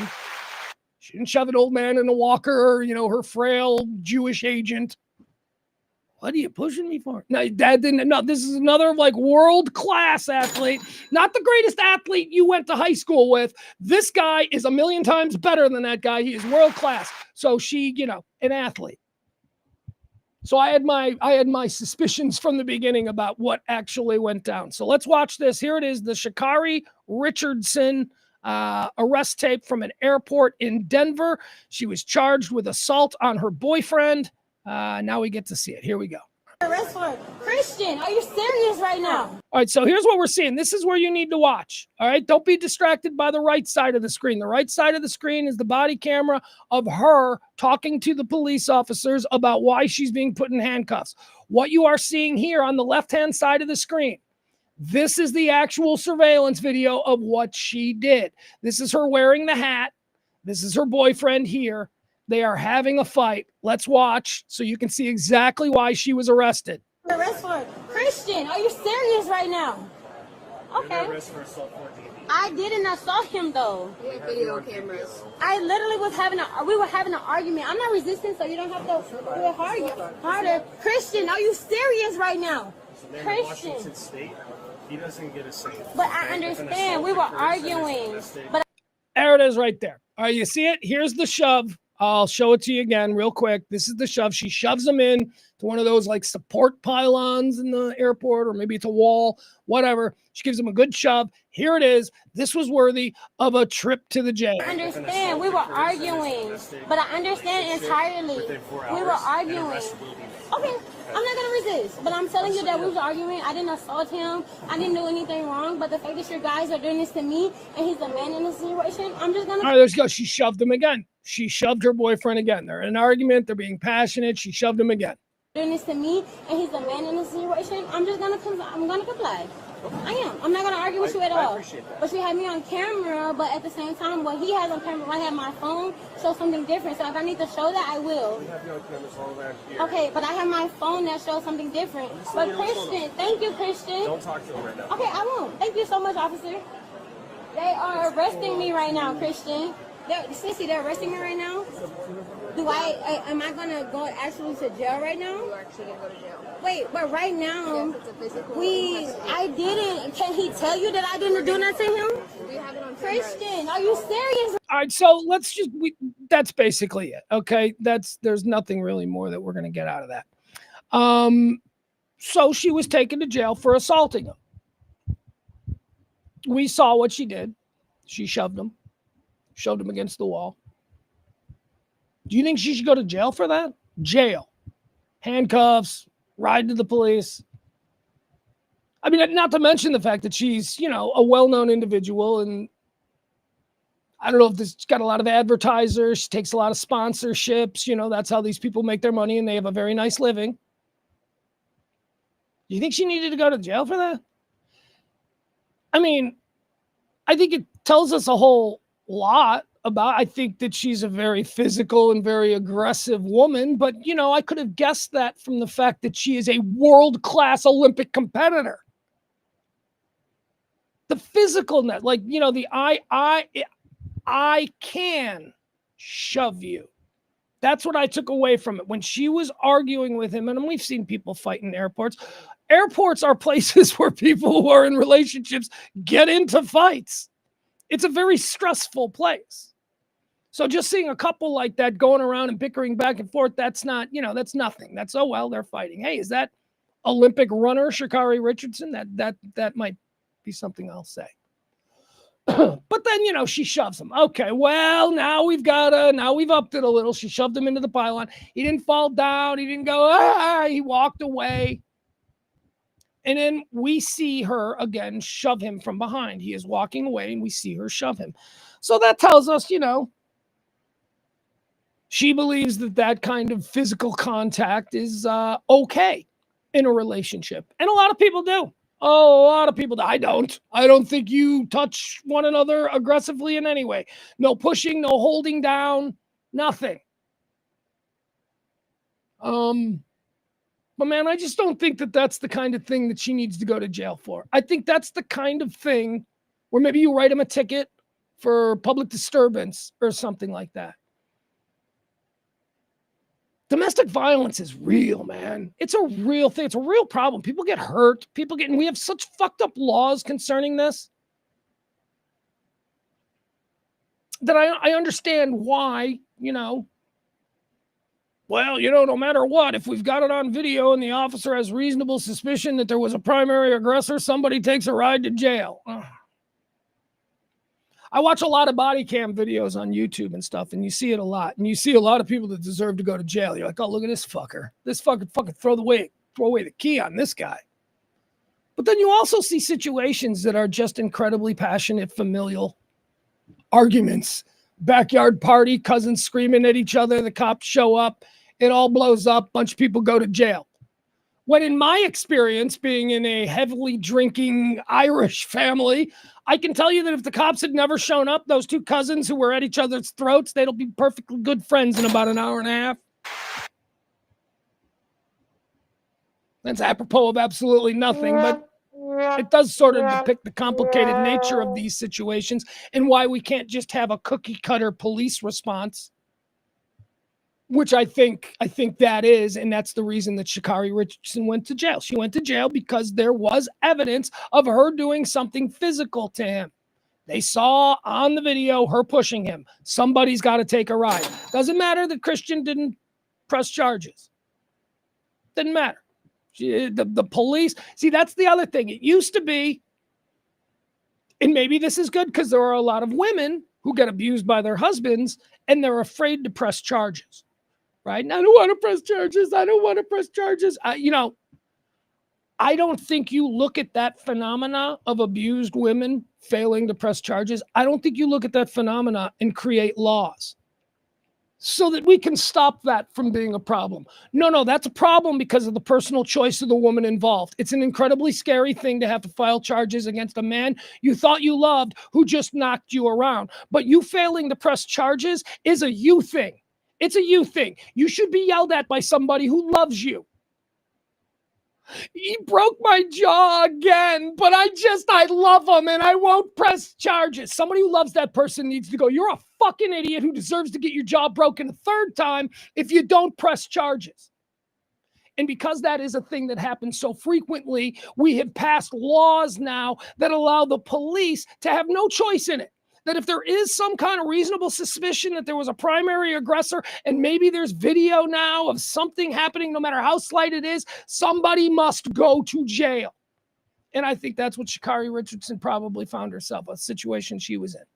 I don't know that those are the laws in Colorado. I know that those are the laws in Illinois. I know that those are the laws in other places.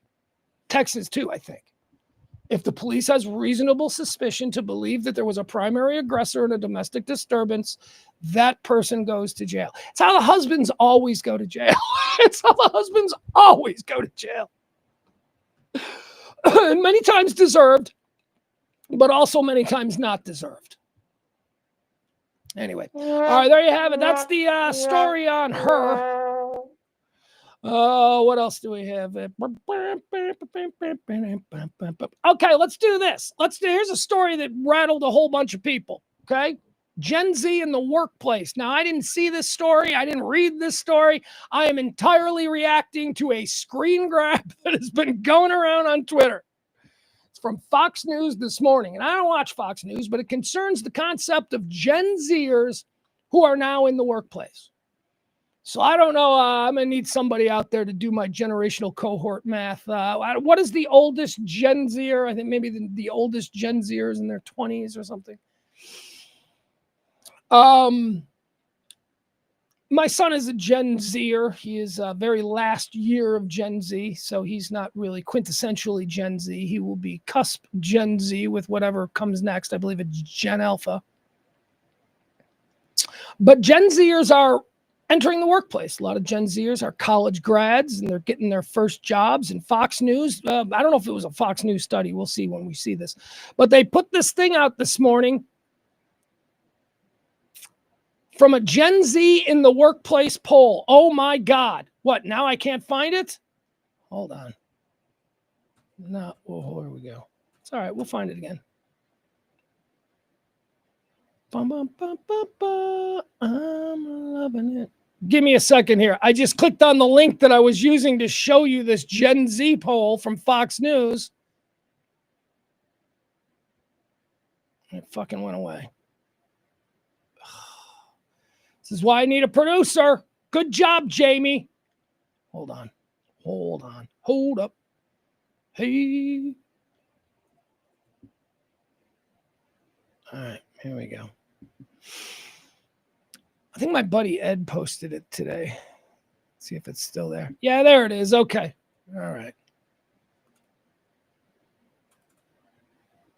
Yeah, this is what we're looking for. Okay, so here, I want to show you this poll. This was shown on Fox News today, specifically designed to stir up a bunch of old people. Hey, who's going to really hate on the young people? Let's put it up. Let's put the results of this poll on the old people channel. All right, here you go. All right, let's get a good look at this here, okay? This is our Gen Z in the workplace poll. 77%, will go left to right. 77% of Gen Z admit to bringing a parent to a job interview. We're going to keep moving through these.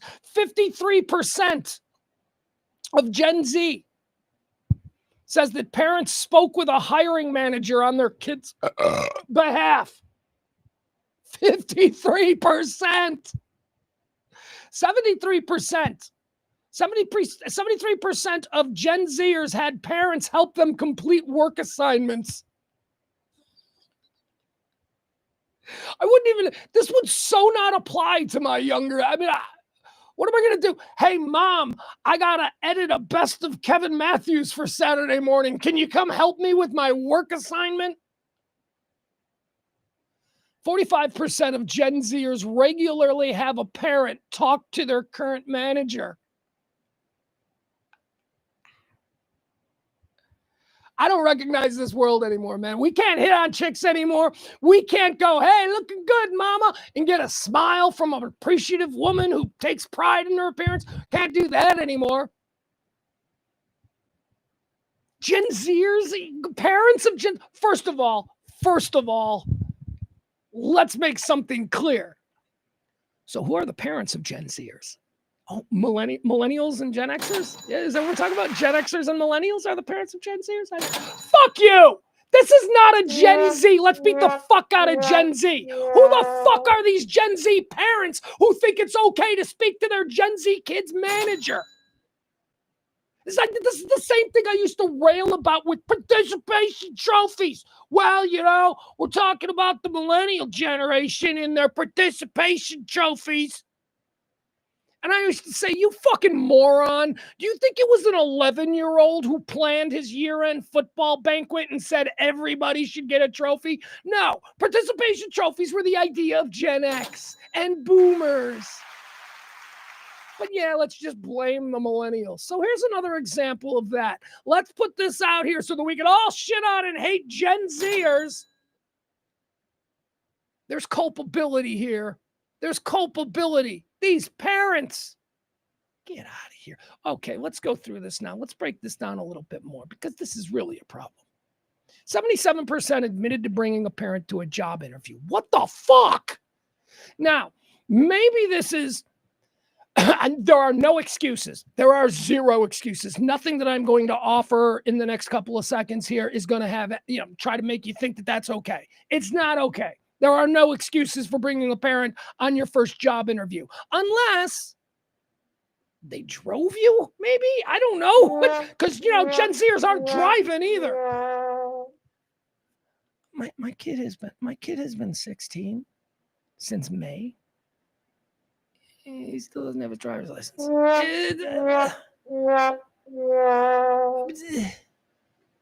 He's driving and stuff. He's like, yeah, I like driving. But there's like no rush to get his driver's license.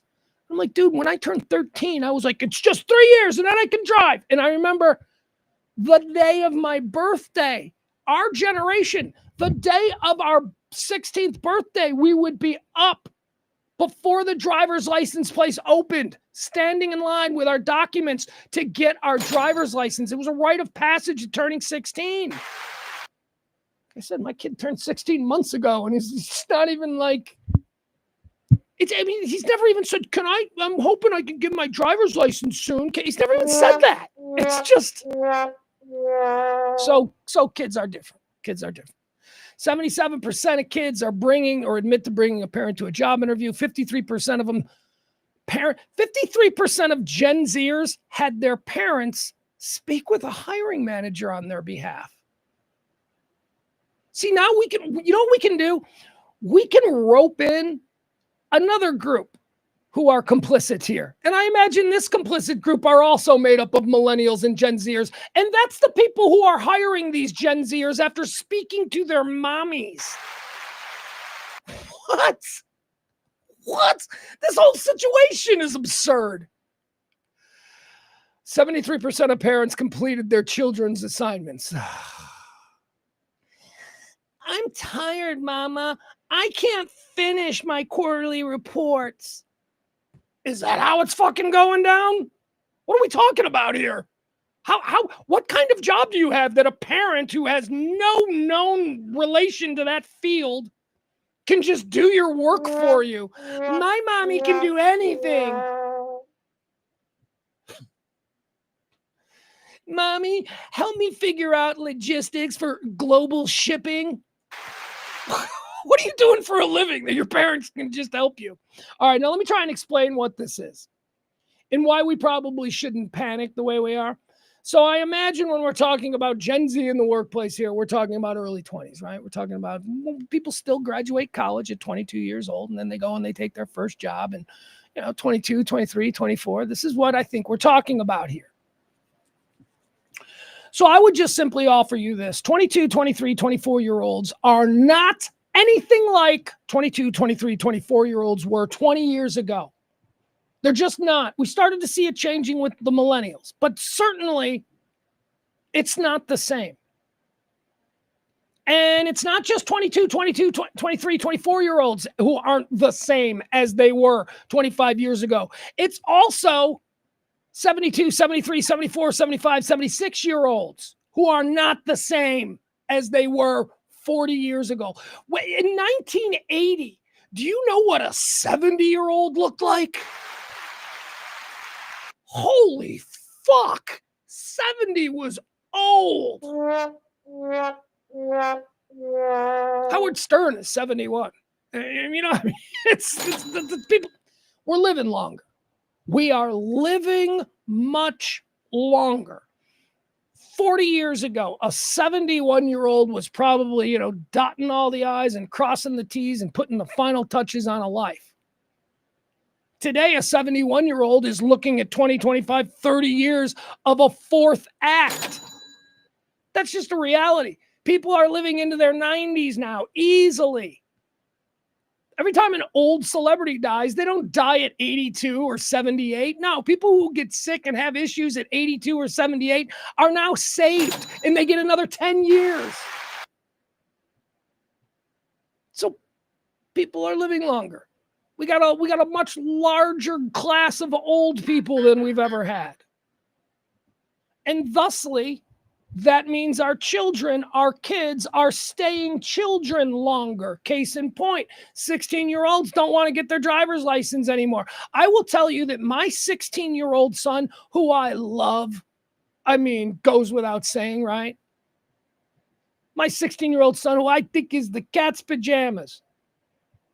That kid is so much more immature. That's the word.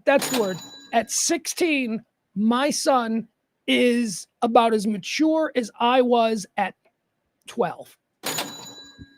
There is an innocence to kids today that, ranging much longer into age, right?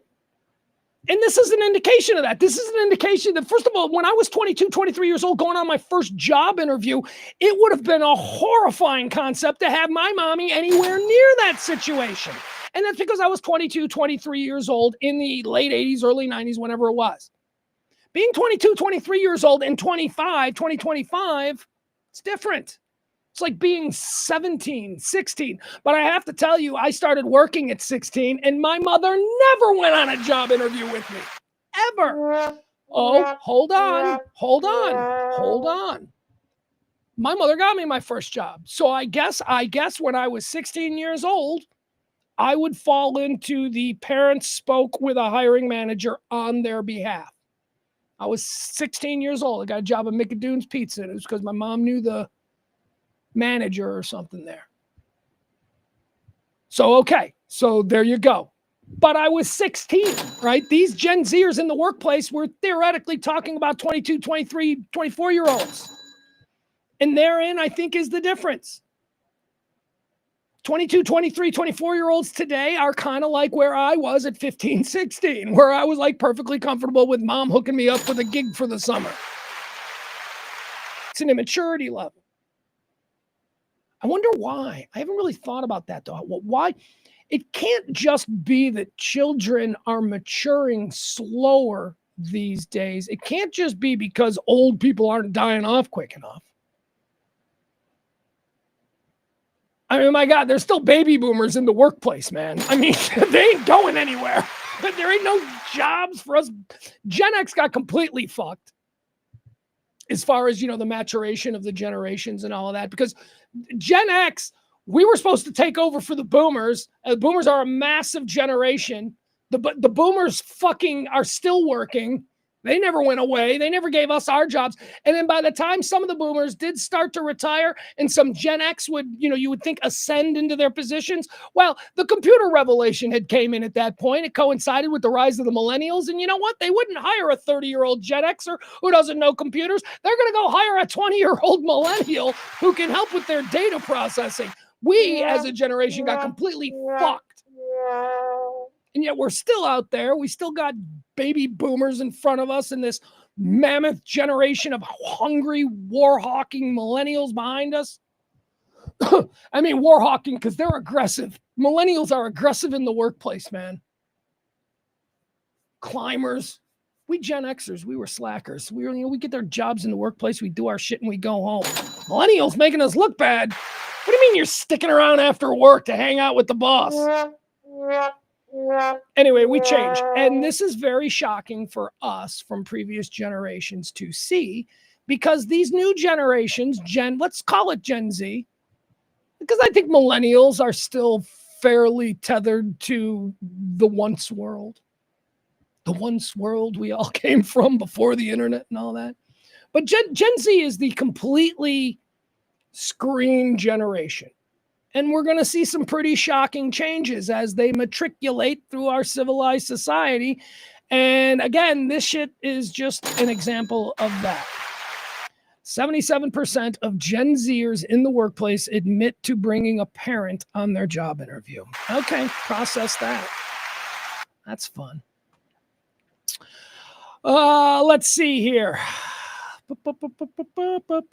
All right, you know what we're not going to do today? Here's what we're not going to do today, because quite frankly, it has been done. and I talked about it last night on Shock House. I'm not going to do the Vikings cheerleader thing. We don't need to get into. I know I told you at the beginning that I felt I needed to clear a few things up, but maybe not. If I do the Vikings cheerleader story, I'm going to spend 20 minutes on it, and no. I got too many other things I want to talk about. Besides, you've heard the Vikings cheerleader story from everyone else, right? Okay, you've seen it everywhere. It's hot takes galore. There's nothing interesting about it. Here's one you might not hear elsewhere, though. I like this one. All right, here you go. So, guy with the hugest dick in the world, he had to go to the hospital. He was taking a shower, and his big, gigantic dick kind of got in his way, and somehow he slipped and fell in the shower. This is a true story. Dislocated his shoulder and broke his arm. You want to meet this guy? Let's meet this guy with the largest dick in the world. Here's the headline. Here's the headline. Oh, they're so cute with these headlines. Man with world's largest willy slips and breaks arm in the shower. My first thought, my absolute first thought, because I am a completely heterosexual straight man, was to Google this guy, find his name, Google him, and see if I could get a picture of his dick. I just wanted to see what... You tell me it's the biggest dick in the world, I want to see it. What, are you gay? No, but also, I'm not worried about people thinking I'm gay, because I'm not comfortable with my sexuality. As a perfectly straight heterosexual male, yes, I'm very interested in what ranks as the largest penis. I'm interested in that. I'm sorry that you don't have the ability to be interested in that without having something stir in your loins. Did you see a dick and get hard? Did it move? I'm not worried about that. So yeah, I was looking at dicks today. I was looking at a bunch of dicks everywhere. I'm like, that one's not so big. That one's huge. Here's the problem, though. I couldn't find any... Maybe good pictures isn't the right one. Couldn't find any pictures of, this guy's crank that I wanted to show you. So there are pictures of him, and there are pictures of him wearing bike shorts. And that is just going to have to be enough. Man with world's largest willy breaks arm in shower because giant penis got in the way. Here's a quote now from him. It was a very embarrassing accident, he says. He's an Englishman, which is, he's from England, from the UK. So there you go, guys. Congrats, Britain, you got that. World's largest penis was raised. Is that the right word? The world's largest penis was brought up in, again, probably not the best word. The world's largest penis is from England, is how we'll do it. It says, being well endowed isn't all that it's cracked up to be. We've heard of people whose mammoth members have injured their partners. However, a United Kingdom man with the world's largest Johnson reportedly hurt himself after slipping and breaking his arm in the shower because his Titanic tallywhacker got in the way. Right? What are you thinking? Right? This is why, right about this point is when I went, all right, I got to see how big this thing is, right? Because I'm thinking, was it like an elephant's trunk? How the fuck do you trip over your own dick in the shower? What are you doing? Anyway, it's not that big. This is not like an elephant's trunk. Okay, if I'm being honest, and I am a man with a very meager penis, I saw it and I was like, not all that impressed. Not all that impressed. I would think the world's largest would be more awe-inspiring, and it just wasn't. It was as like, okay, how is that different than Blackzilla? How is you guys know who Blackzilla is? You can probably imagine. It says, we've heard of people whose mammoth members have injured their partners. However, UK man, blah, blah, blah. He said he embarrassed himself. His name is Matt Barr. Yeah. Big old heterosexual Byron is right now gallery searching Matt Barr's penis. That's right. I know you. It ain't gay. It's curiosity. That actually sounded pretty gay. It ain't gay. I'm just curious. All right, let's read more about this guy. Let's see what happened. It says he frequently goes viral for his enormous unit, which are you ready for it? Here you go, 14.5 inches long.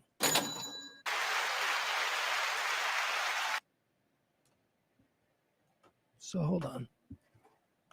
So what is that like? 14.5. So what is it? What would this be? Okay. All right. So it's kind of like this: two remote controls. So that's about 14.5 inches. There you go. All right. I'll show you a picture. You ladies out there are like, what's he look like? Is he cute? No, I'm kidding. I'm kidding because actually I have heard from women and stuff like Kelly. Kelly, my old partner Kelly used to always complain. She's very open about it on the air. She used to always complain about how she didn't want to date guys with huge cranks. That she was not a size queen, that she did not like huge cranks, that she actually preferred cranks that were a little bit on the smaller side because you could have more pleasure and it was more fun. So there you go, all you big Johnson dudes. Chicks sometimes don't like it. Of course, I think maybe she was only saying that to make me feel better about myself, but I don't know. I appreciated it, and I still say it.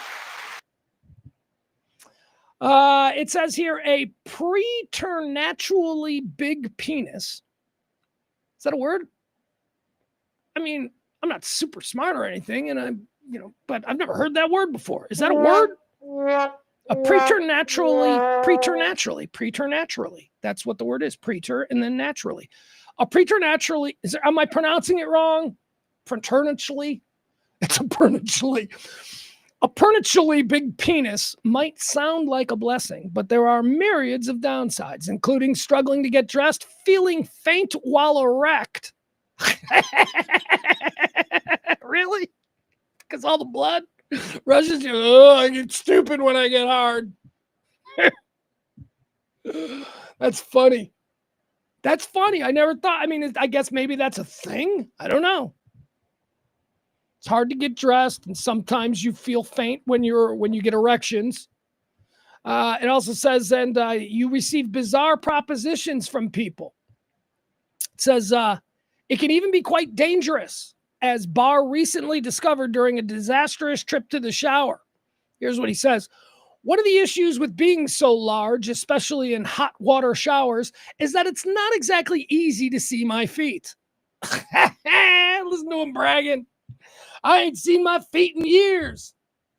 This big old elephant crank hanging between his legs. It says here, including struggling. Blah, blah, blah, blah. One of the issues with being so large, especially in hot water showers, is that it's not exactly easy to see my feet. As I was rushing to get ready for work, I didn't see the excess shower gel in the tub because of my penis. He says I slipped on it. The shower gel, not the penis. I want to make that clear because it's written in a way that you could, if you were just skimming, you'd be like, he tripped on his penis. He didn't. Tripped on the shower. He slipped on the shower gel because he didn't see it because his penis. That's the order. It says here, long story short, the well-endowed Brit sustained 2 fractures, which left him in excruciating pain and forced him to wear a sling. On his dick? It says here, I've had close calls or minor... Did you hear that? Is that thunder? That was weird. He says, I've had close calls or minor falls before. Were these large penis-induced falls? Or did you just fall because we all fall? I mean, I'd like to hear more about the penis-induced falls. There could be a whole series of reports here in this newspaper. Not just the one story. I've had close calls of minor falls before, but never anything this severe, said Barr while reflecting on the accident. Usually, it's just been when I've had a partner in the shower with me. Braggart. He added, I've always been anxious about going into public showers because of the reactions I get. Dad, you're really? Check this. No, okay, I call bullshit on this. I think this is him just playing the game for public approval. There is no man with a massive crank that has ever felt embarrassed showing his massive crank to a room full of other dudes in a shower at a gym or in a locker room or whatever it is. You're not showing the crank because you're like, hey, anybody want some? Because no, theoretically, we're all heterosexual in this scenario. But when a guy whips out a giant crank, he's walking around like the, well, cock of the walk, if you will.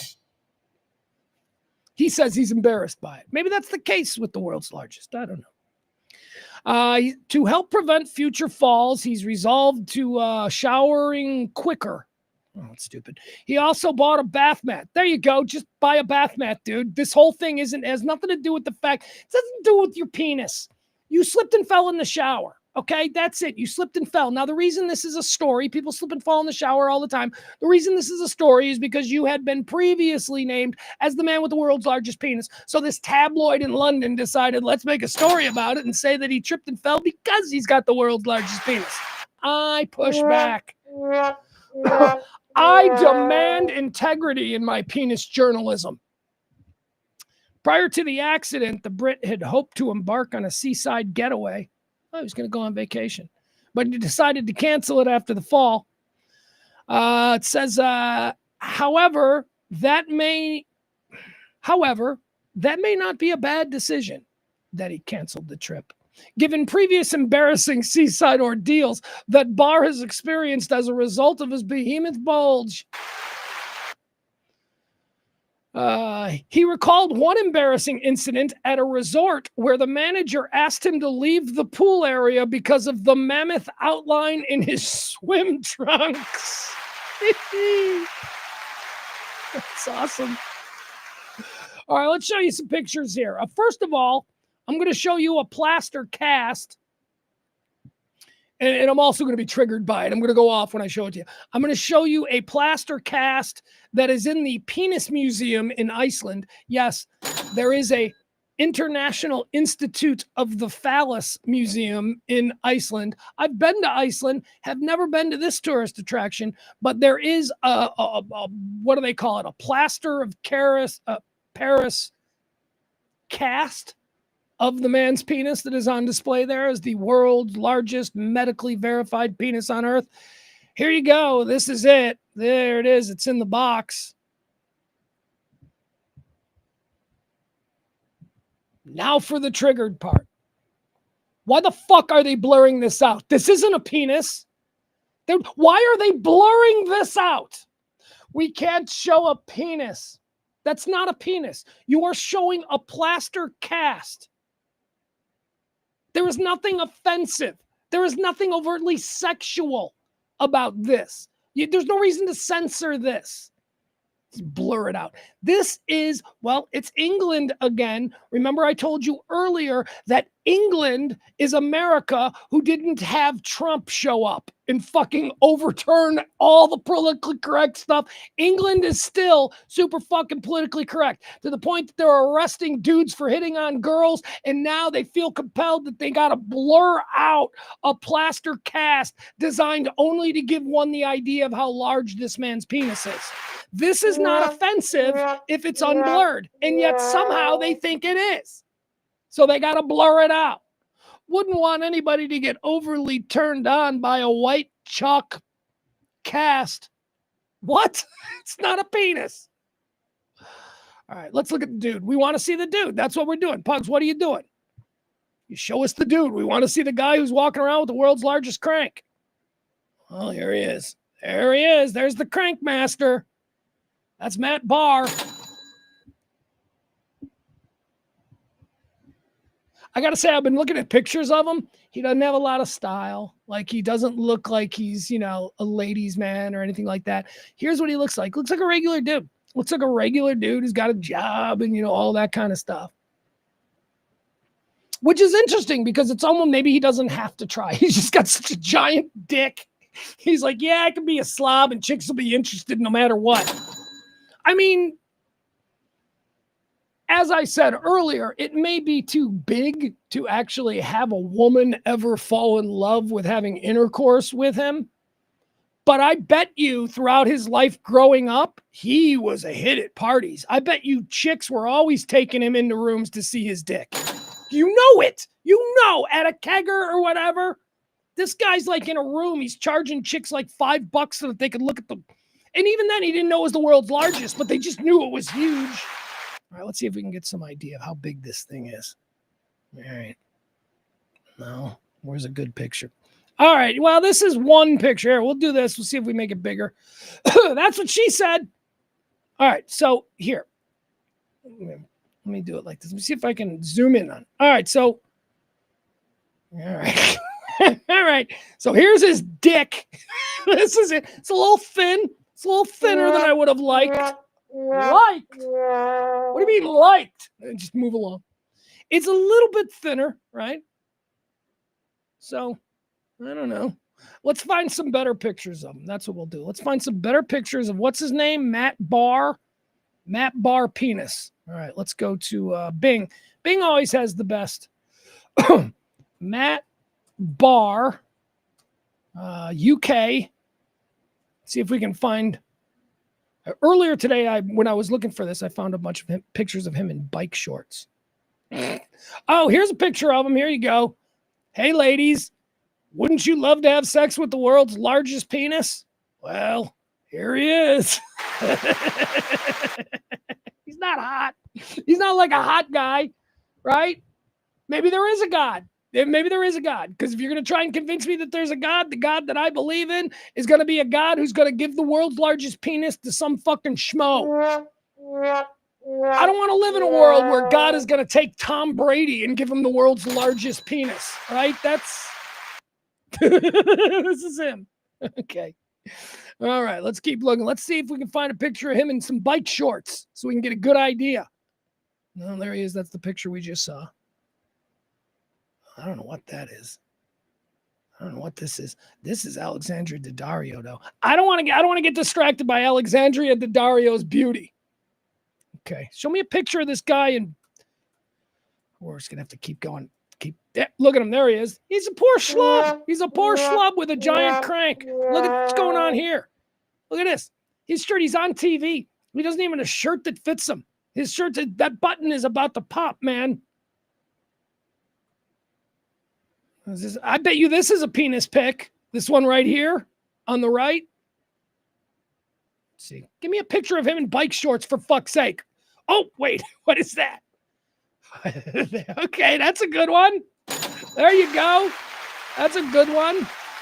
He's wearing a t-shirt that says, I've got big penis problems. And then you see, that is kind of an elephant's trunk. That is probably, I don't even know that one's real. I doubt that's a real picture. I'm just saying, that looks a little too big. All right, hold on. Who's this guy? Who does this guy keep popping up? Is this another actor named Matt Barr? All right, where are the bike short pictures? All right, I don't care. All right, we're done. There you go. Apparently it sucks having a super giant penis. That's a fun story, though. I promised you at the start of the show that I would give you one funs and one that is not fun. All right, so I'm going to show you something that happened yesterday. I believe it was in California. One of these new Mustangs, you know, they've ruined the Mustang, at least the brand and the reputation. The Mustang used to be a cool, well, if we're being honest, they ruined the Mustang in the 1980s. Let's not kid ourselves. They ruined the Mustang in the 1980s, and then they kind of brought it back. And when they went retro around 2005, remember they went with the new Mustang body design around 2005, and it looked very retro and it was very cool again. And now they've just taken the Mustang brand, and there's a Mustang SUV. It's an SUV electric vehicle Mustang. I mean, the death of the pony car must be reported. The 80s Mustangs were the fucking worst. Do you remember those? And also, I'll say this about the Mustang. They have had more body styles and more changes. I mean, it's every couple of years the Mustang is new. But in the 80s, they were just pieces of garbage. Mustang GT, man. Everybody wanted like a Mustang GT. Every dirtbag kid had a Mustang GT that was an absolute piece of shitbox.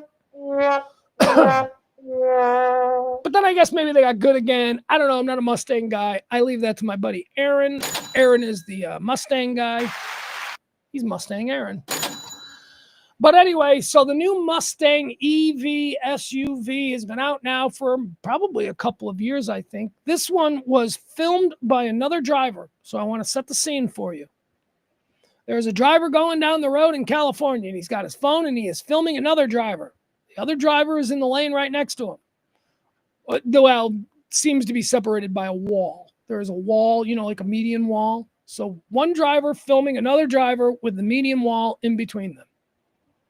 The driver that's being filmed is in an electric Mustang SUV. The driver that's being filmed has no control of his car. He can't slow it down. In fact, the reason I mentioned that wall between them, the driver of the Mustang has intentionally crashed into the wall so that he will scrape himself to a stop. But the Mustang is not stopping. The Mustang is... and there's sparks going, and there's someone in the next lane filming the whole thing, and they zoom in, and the driver of the Mustang is praying. The driver of the Mustang doesn't have their hands on the wheel at all. They're just praying. That person is horrified. That person who is praying in that moment is horrified because their car is not stopping. They have lost all control of their car. It's just moving fast. They've now intentionally crashed it into a side cement wall in order to try and slow it down, but that's not working. This video is horrifying. Let's watch this video. This comes from yesterday. This is in California. Again, the only reason that we are showing you this video is because I can happily report that everybody's okay. Okay, nobody died. It's quite the ending. I mean, I had to research this and read the story because I thought I was looking at a whole bunch of people dead. Nobody died. The airbags did their jobs. In fact, everybody walked away from this. Both parties went to the hospital, okay? But they both walked away. So here we go. Let's watch this. This is just from yesterday, the 13th of August there in California. This is one of them new, fully computerized electric Mustang cars. And again, we're being filmed by another driver who is watching this happen and is documenting it.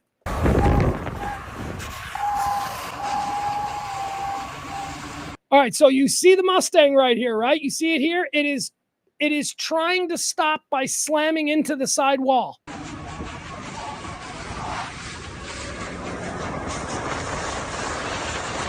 Got the hazards on. The driver's got the hazards on, trying to do whatever they can.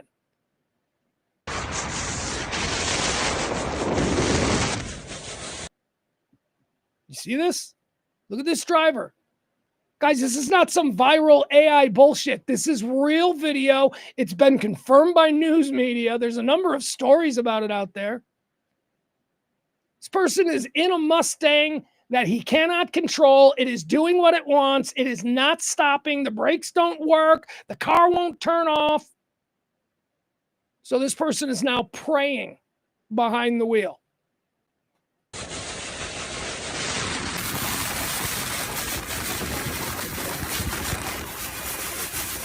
I should add, it appears that they are praying. We don't know that they're, but certainly, they're not driving. Their car is slammed into a wall. They don't even have their hands on the wheel. They're just doing this. This suggests to me that this person has exhausted all of the options and is now resorting to prayer because they think they're going to die. That's just me. I could be wrong, but let's continue.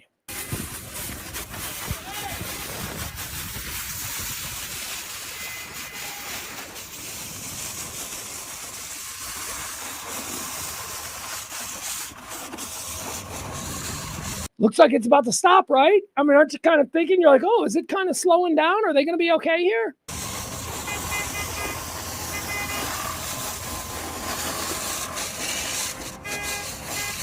Can I also tell you what I would be saying if I was coming up, like maybe in a lane over or something, and I saw this happening? Can I tell you what my driving guy response would be? Here it is. This would be my response to seeing this. I'm in another car. I'm coming this way. I don't know. I'm not aware of what's happening.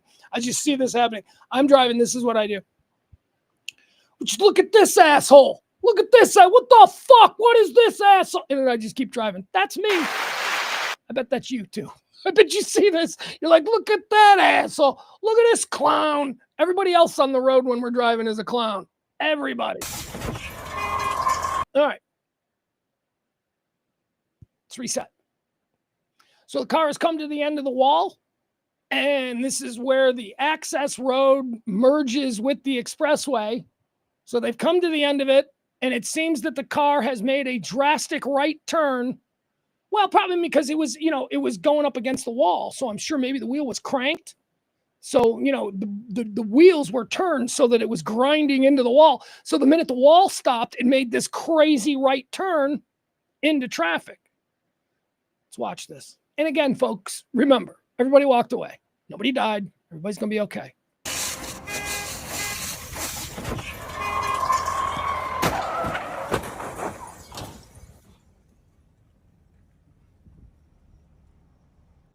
How about that? I say it all the time. I go, our next breath is not guaranteed, people. Fucking have the most fun you can have right now. Appreciate this moment right now. Now, granted, those people, everyone involved here survived. Thank God. Very easily couldn't have. They very easily could have all died. Oh, my God. A mom picking her special education child up from swim class. They're now dead. That's how fragile life is. So stop being an asshole about shit and just fucking have a good time. All right, let's watch that one more time. It's a violent crash, and I normally wouldn't exploit these kinds of things like this, but as I said, everybody's okay. Nobody's hurt. This is just wild video at this point.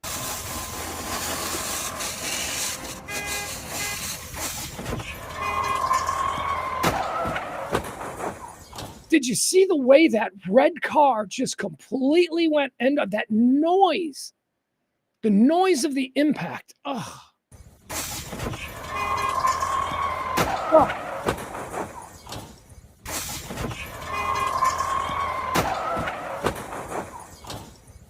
Okay, so there you go.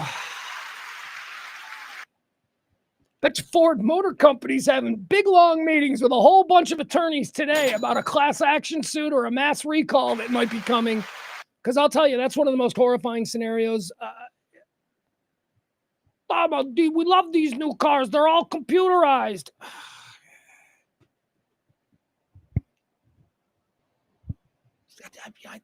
Give me a Jeep. Just give me an all analog Jeep or whatever. You know what we can do? Here's what we can do. Give me a radio that is Bluetooth workable and all that, but everything fucking else in my car does not need to be computerized. I mean, my God, I drove cars for the first 40-something years of my life without a computer in it. They were all just normal cars, and I fucking loved them. But now everything's got to be computerized. No, your friend, the mechanic down the road, can't fix your fucking car anymore because he didn't go to MIT. He doesn't have the proper codes to be able to fix it. And now everything's got to be fixed at the dealership for like 5 times the price. Fuck these computerized cars. I mean, first of all, there are a whole bunch of horror stories about how, these computerized cars are just perfect for assassination. If somebody you want to kill has a computerized car, like, I don't know, any Mercedes that's been made in the last 15 years, yeah, Mercedes is the one that's fully computerized. And whenever you see these like stories about former Czechoslovakian ambassador was killed when his car went out of control, it's believed to be there's always Mercedes. It's always computerized Mercedes that drives some former politician's car 120 miles an hour into a brick wall in Eastern Europe. It's always, and it's because they say that, this is a new way to hack. You can terrorize people. You can hack people's cars. You can take over their cars.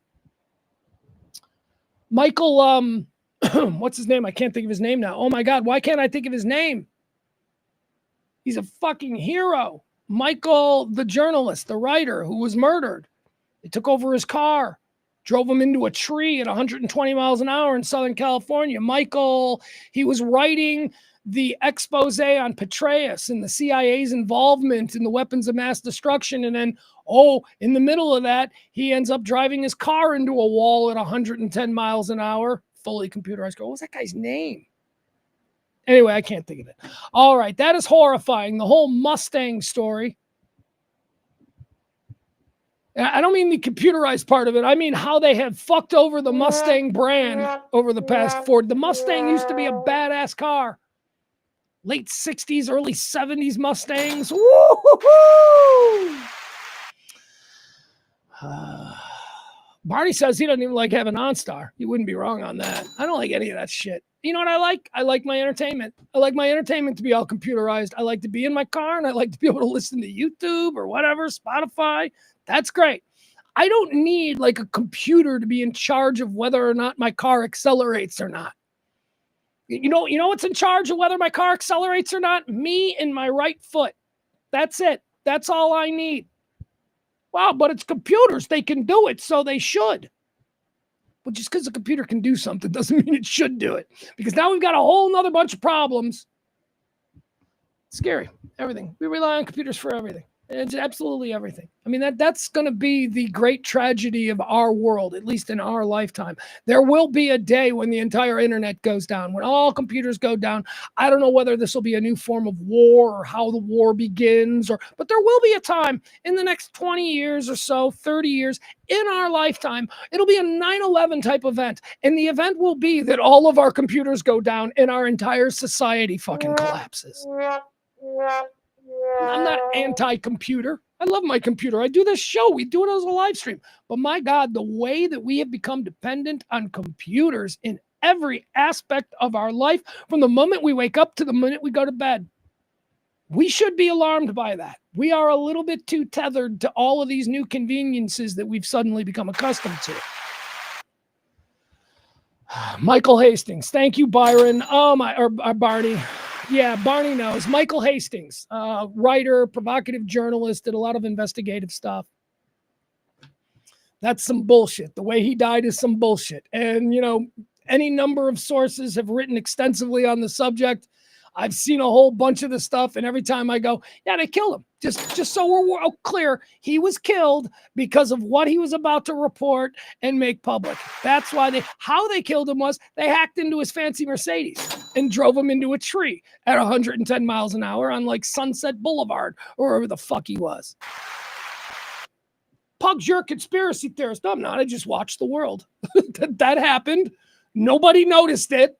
Well, some people did. Mainstream media didn't talk about it, so apparently it's not real. If it's not reported by the mainstream media, it's not. That was a very real story. The Michael Hastings death. You need to Google that and look into it. It's fucking alarming. It just happened, and everybody was like, yeah, that's weird, huh? Sure looks like he was killed for what he was about to report. Well. Hey, who are the Cowboys playing next week? That's the truth. I am hot. Can you tell how hot I am? All right, guys, that's going to do it. I love y'all. We'll be back here tomorrow with another show. I hope you enjoyed this one. I had a really good time doing it.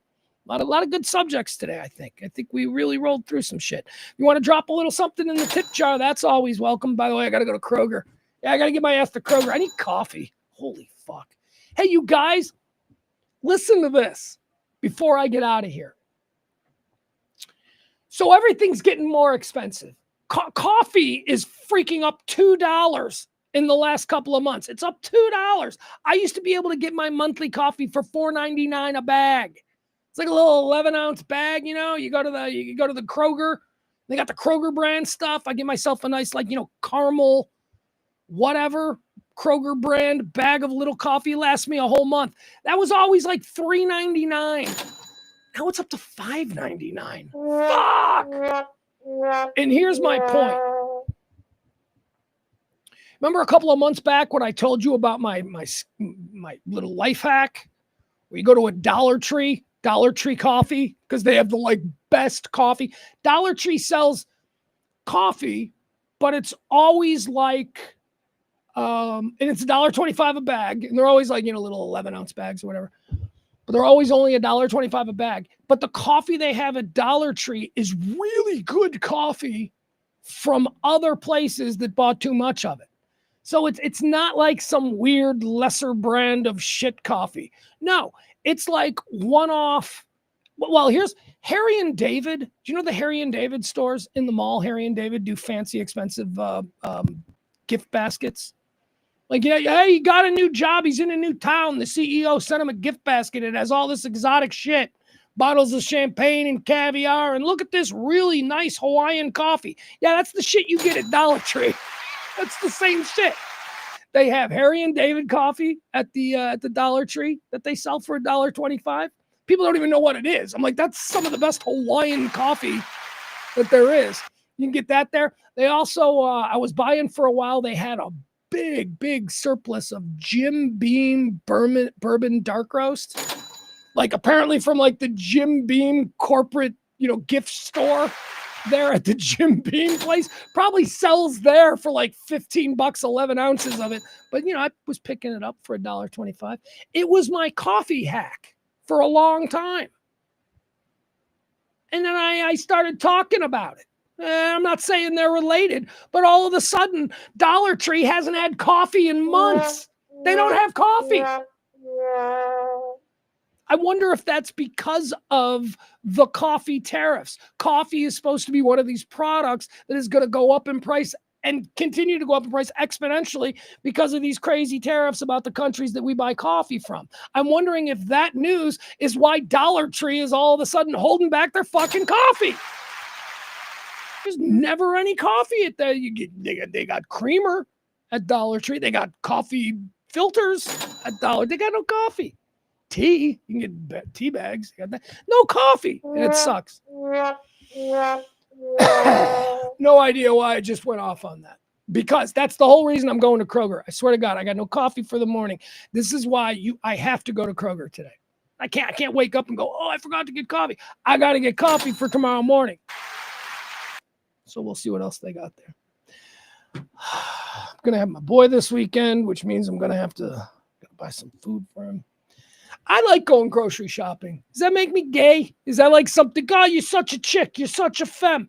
I'm a fat guy. I like to eat and I like to explore and I like to try new things.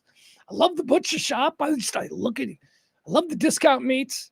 I talk to the butcher guy now about the discount meats. I always go like, is this all you got? Yeah, I'm not going to walk away from here and in like 5 minutes, you're going to drop out a whole bunch of steaks. He actually, last time I went, he went in the back and he looked. He's like, yeah, let me see. I think we got some more stuff. And he brought out a bunch of pork chops, which I bought. I love grocery shopping. Yeah.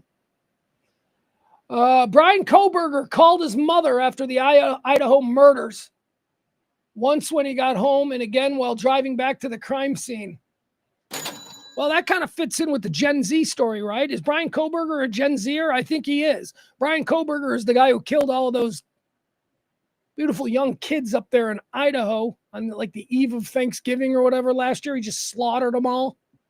He called his mommy afterwards. Oh.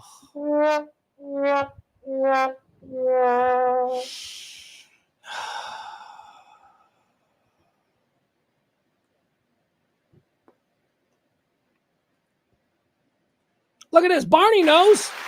Barney's like, I still got a bag of that Jim Beam vanilla coffee. That Jim Beam, and that's exactly what it is. I didn't say vanilla coffee a couple of minutes ago. I couldn't think of it, but he's absolutely right. He knows what he's talking about. That Dollar Tree Jim Beam vanilla coffee is good. It's good coffee. I mean, apparently at some point it was good enough for the Jim Beam company to go, well, if we're going to have people buy coffee at our gift shop, it should be good, right? I mean, wouldn't you think that they would want it to be good? It is good coffee. It is good coffee. Frankie's with me. Frankie likes the grocery store. I think it's a masculine, manly thing to enjoy the grocery store. It's the modern day hunt. That's exactly what it is. It is hunting. Go out there. I mean, I can't. First of all, I'm not a butcher, so I couldn't kill an animal and then carve it up into steaks. But it is. It's hunting. Grocery store. All right, I'm off to Kroger. Oh, look at me. 4:30. Off to Kroger. Gonna hit the roads just in time for rush hour. How wonderful. All right, guys, I love you. We'll see you back here tomorrow. As I say, thank you to everybody who participated. Maybe one more time, I'll throw this up there just in case someone's inspired. Tip the show. This kind of talk radio doesn't come cheap. Well, it does come cheap, but it doesn't come free. It runs on your tips and has for 4 years. So appreciate you. We're going to be back tomorrow. Bye-bye, everybody. Have a good one.